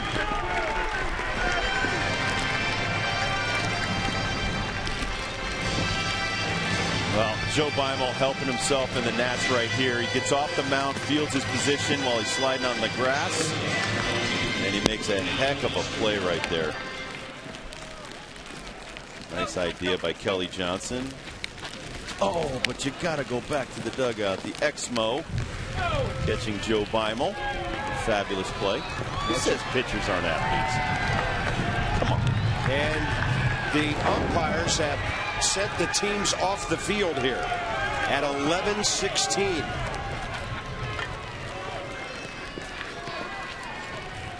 So we played 2 hours and 1 minute and got into 2 outs in the top of the 8th inning before the crew chief, Gary Cederstrom, decided it is raining too hard to continue, and the ground crew comes on, puts out the tarp. Rob and I will stand by with Debbie Taylor. We'll keep you posted. When we can resume, we'll bring you back to Nationals Park. Until then, back to ESPN News we send you.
Run homer by Matt Diaz.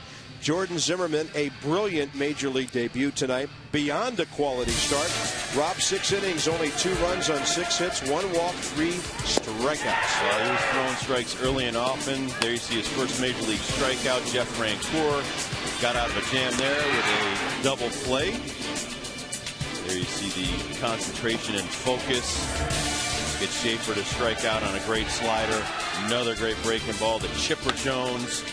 And this is the final out of his outing today. 6 innings, 6 hits, 2 runs. Something he'll remember the rest of his life. And hopefully it'll have a W attached to it. Now, Joe Beimel got the first 2 outs in the top of the 8th inning before the rains came, and that happened 32 minutes ago. And as we get ready for action now, Garrett Mock has taken over for Beimel, and Garrett trying to make a triumphant return to the big league club here. One of the last players cut with Jason Bergman the final weekend before the regular season started. Now the hitter will be Yunel Escobar for the Braves. He's 0 for 3, couple of ground balls. In fact, 3 of them tonight against Zimmermann, one of them a double play. Chipper Jones is on deck. Thus, a very important out to get for the Nationals right here to get the ball game at least into the bottom of the 8th. Expecting first pitch fastball, Escobar went up hacking. And we are joined down by the dugouts now by a couple dozen of our best friends, because the last Metro left the Navy Yard station about 3 minutes ago, so a lot of folks had no choice but to get over there. Fair ball, Zimmermann guarding the line, and right target to Nick Johnson, and a big out for the Nats to put an end to the top of the 8th inning. Well done, Garrett Mock. Well done, Ryan Zimmermann. 3-2 Washington.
Day, 7 o'clock, Masson 2 and Kenshin Kawakami beat the Nats on April 11th, giving the Nats 3 runs in 6 innings of work down in Atlanta. He throws everything from different angles, different arm slots. Maybe the second time around will be better. And Sharon Martis won his last start. Robbie pitched into the 7th inning. Yeah, he was the first of our starters to start us off on this streak of very well started ball games. We'll even include Daniel Cabrera in there. Johnny Holiday, Ray Knight get us going with Nats Extra pregame at 6:30 tomorrow night. Bottom of the 8th inning, Adam Dunn, Elijah Dukes, and Josh Willingham against right-hander Rafael Soriano. And the Nats have seen plenty of this guy over the last couple of years. 29-year-old hard-throwing right-hander. Only pitched in 14 games for the Braves last year. Had some right elbow inflammation that dogged him all of 2008. Well, you had that ulnar nerve replacement surgery where they put it in a different slot in your arm. He got the save a week ago Sunday when the Braves beat the Nationals 8-5. He pitched a scoreless ninth. He got that pitch up, and that is a fair ball by Adam Dunn into the corner. Frank Core returns it, and Adam Dunn is in scoring position leading off the 8th inning. Dunn on base for the first time tonight. Let's take a look at that big man swinging the big wood. Gets a fastball up, and he whacks it down the right field line for a double. This run is huge sitting out there. Maxwell. It's a good move by Manny on a wet track. Get the big fella back in the dugout.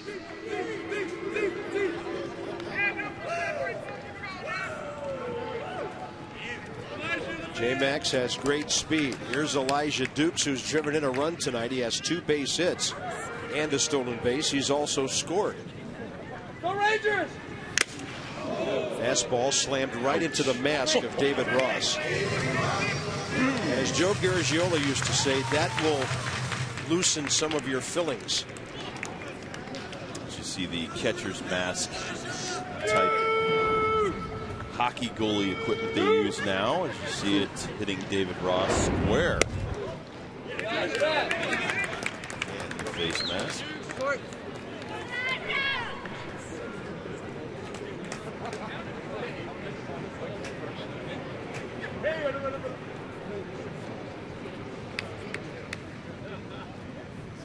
What? Really?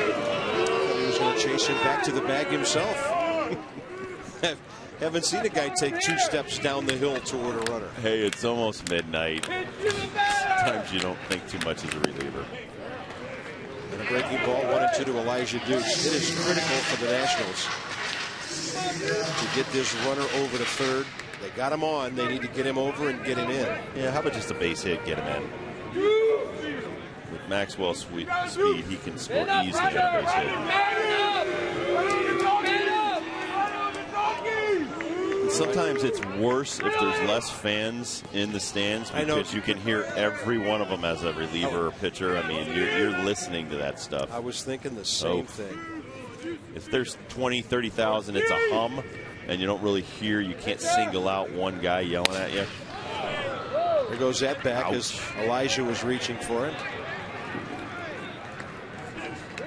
Well, this reminds me of a game at RFK a couple of years ago that Ryan Zimmermann ended with a grand slam at about 1:40 in the morning.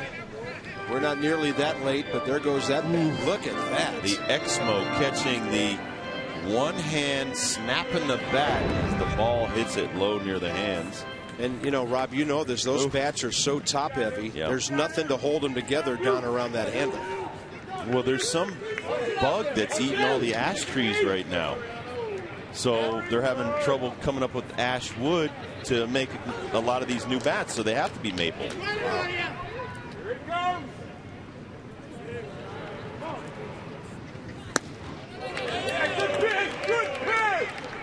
Wow.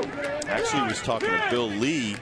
He's working with a company up in Vermont and Canada. I think they've produced 30,000 wood bats that they're going to get some pro baseball players to use. But I asked him, and he said, yeah. He said it's an infestation that's just eating up all the ash trees, and they're really nervous that it's going to ruin the bat industry. Wow.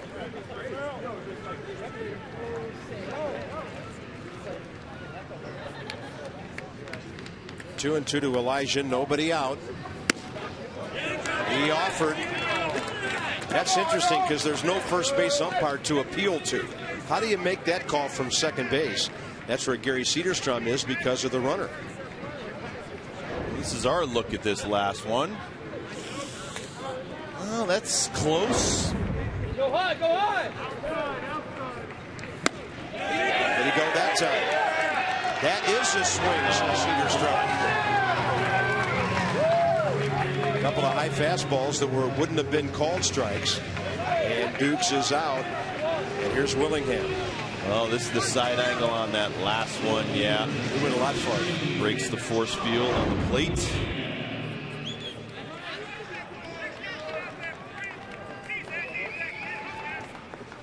Once that bat comes through the plane of the plate, it's a strike. Josh Willingham, 1 for 2, intentionally walked and a base hit. Nasty breaking ball, and safe at third is Justin Maxwell. He got in there just under what was a very good throw by David Ross. Well, you see the great jump that Justin Maxwell gets. As soon as Soriano turns his head towards the plate, he's off and running. And that is Maxwell's first Major League stolen base. Beautiful. Now the Braves infield is pulled in. Josh Willingham takes a fastball up and in right off the body. First and third, 1 out.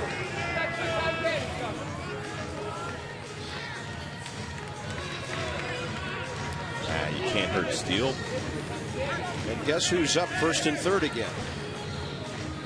Jesus Flores must be loving that number 7 spot with all the opportunities he's getting.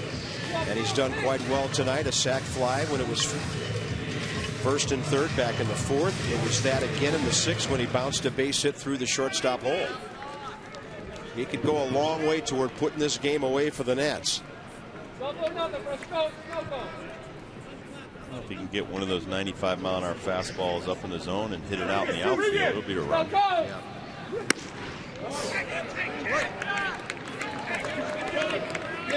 Up and away on that one.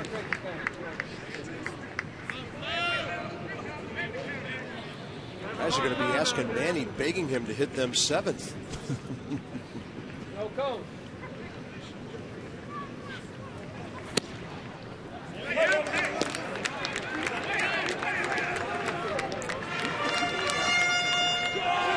The bugle player's still here.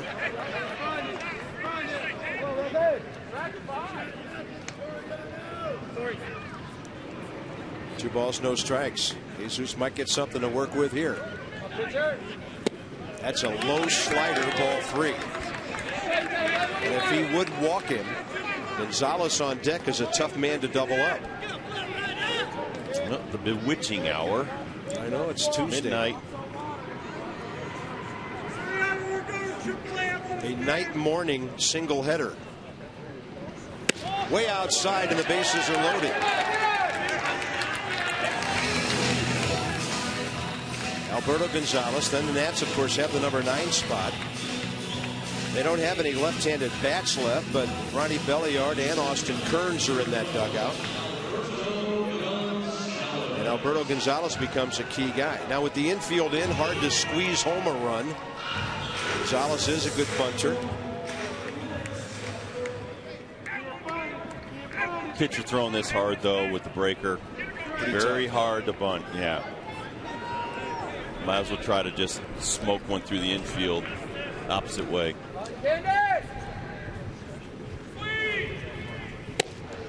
Soriano cannot find the plate. It might behoove Gonzalez to take a pitch or two here. Well, that's 5 straight balls, so you don't really want I don't want to help him here. Alberto 0 for 3 tonight.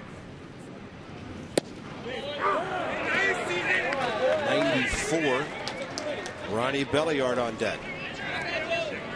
Anytime you come back to this park, cotton candy all day long.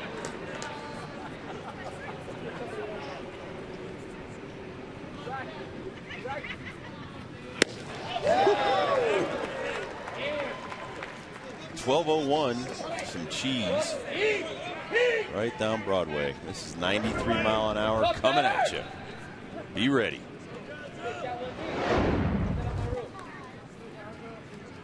One and 2 the count. And Gonzalez foul tipped it into the mid of David Ross, 2 down. It'll be up to Ronnie Belliard.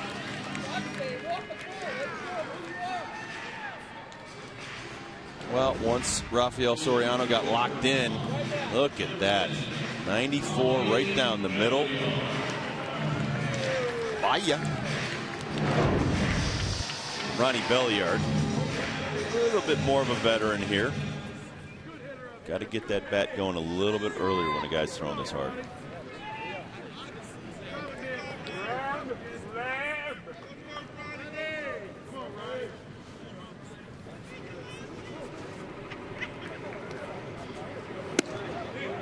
Called strike, unhittable. Ronnie Belliard as a pinch hitter, 1 for 5 on the year. No, that's, pardon me, 0 for 3. And Josh Willingham still sitting out there 90 feet behind Maxwell and 90 ahead of Flores. Left field, wake up!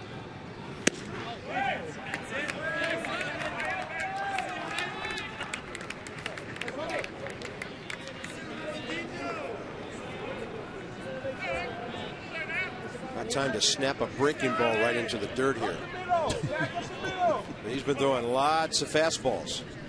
Yeah, he started locating one pitch, so he's going to stay with that. And nobody's showing any signs of catching up. None. Well, Ronnie tried to hit that one to right. That is cheese at the knees. Very hard to hit. But they're still capable at this level.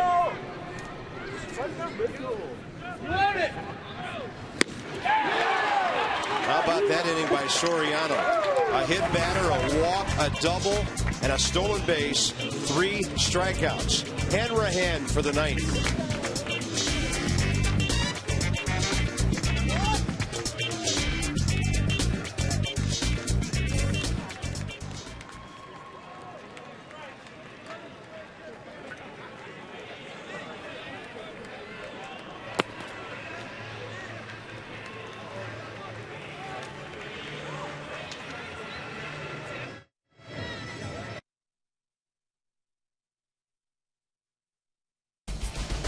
Nationals baseball en masse and brought to you by Southwest Airlines. Low fares, no hidden fees. By Acura Advance. And by Jaguar. Visit your local Jaguar dealer for the new 500.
Gonzalez throws him out. 1 up, 1 down.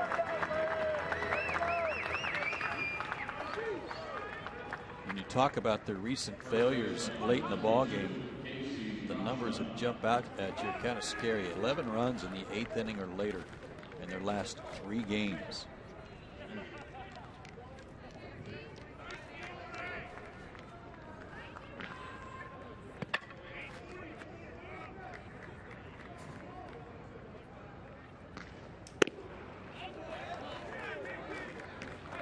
but you need a base runner. Base runner or a long fly.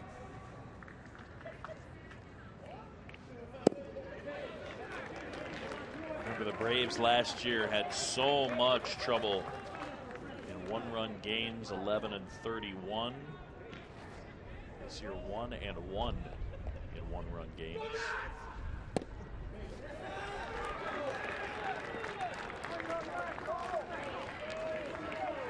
He'll be taking here.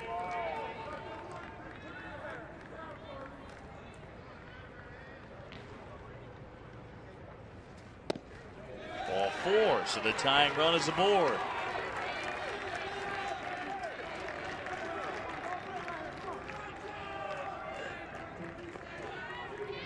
Now, this copyrighted telecast presented by the authority of the Atlanta National League Baseball Club may not be reproduced or retransmitted in any form, and the accounts and descriptions of this game may not be disseminated without express written consent of the Atlanta Braves. That one low to Jeff Francoeur. Tried to start him with a slider just to get over pitch for a strike. Couldn't do that. He's given the Braves an opportunity here, putting the tying run on. 95 on that heater.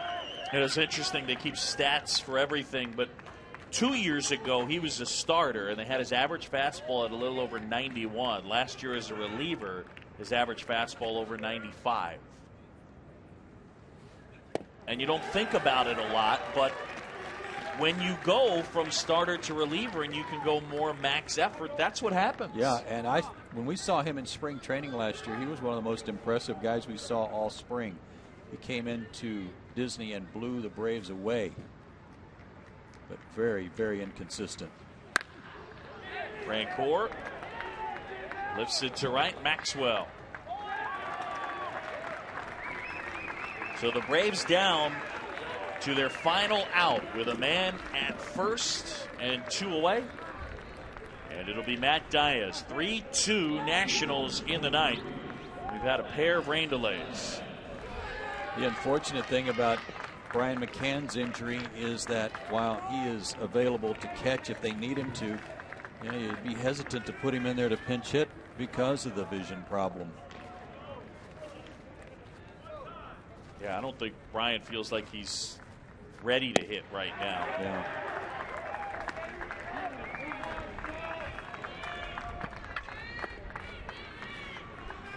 Hard for him to sit and watch, though.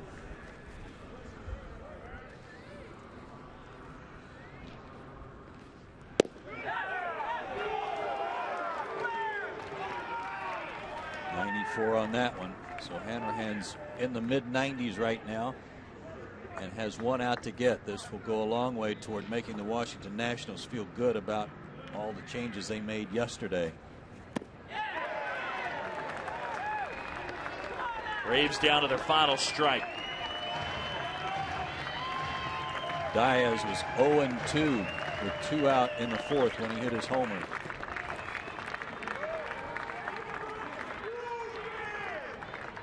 That was off the hard-throwing kid Jordan Zimmermann, who's in line to get the win if the Braves don't rally.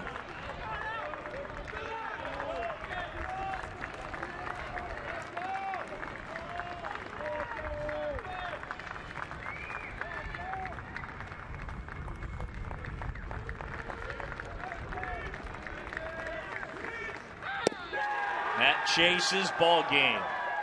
A long, wet night ends in a loss. 3-2. Nationals win it here. And the first major league win in his big league debut. Jordan Zimmermann as Joel Hanrahan closes it out. We'll come back and wrap it up right after this.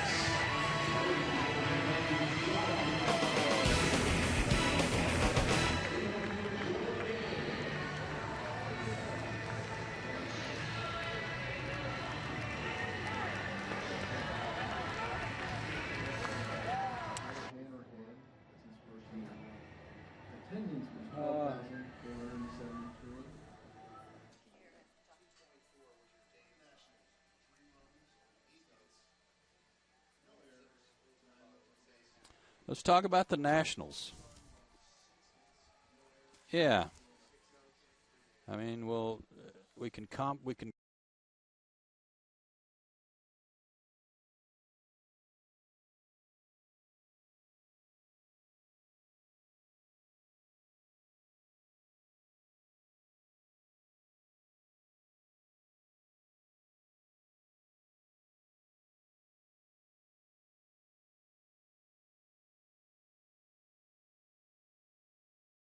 The losing streak is over here at 12:11 a.m. on Tuesday morning. The Nationals holding off the Atlanta Braves.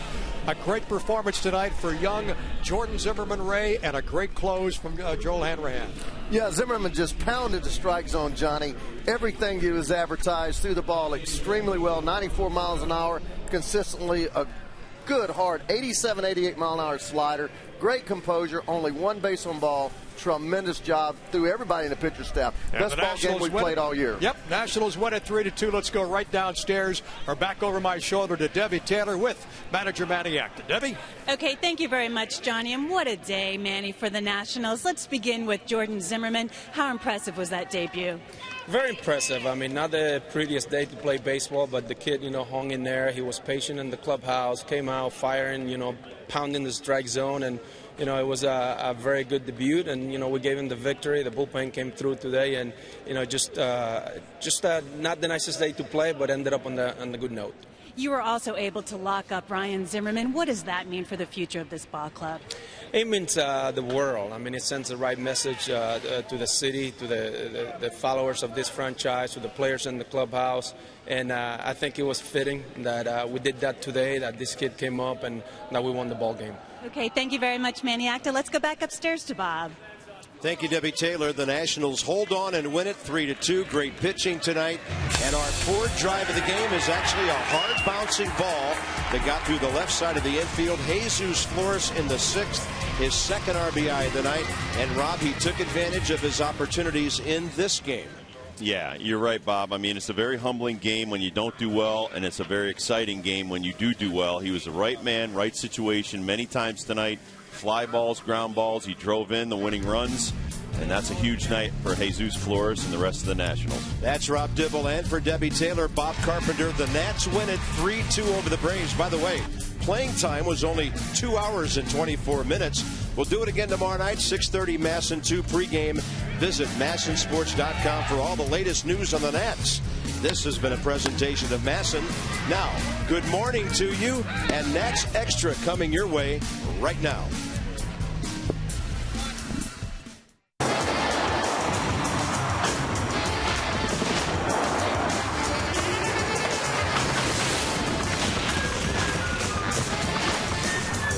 Well, as Bob Carpenter mentioned, the game only took 2 hours and 24 minutes. The rain delays tonight, totaling 2 hours and 45 minutes. They do get the ball game in. Scheduled to start at 7:05. It ends at 12:11 a.m.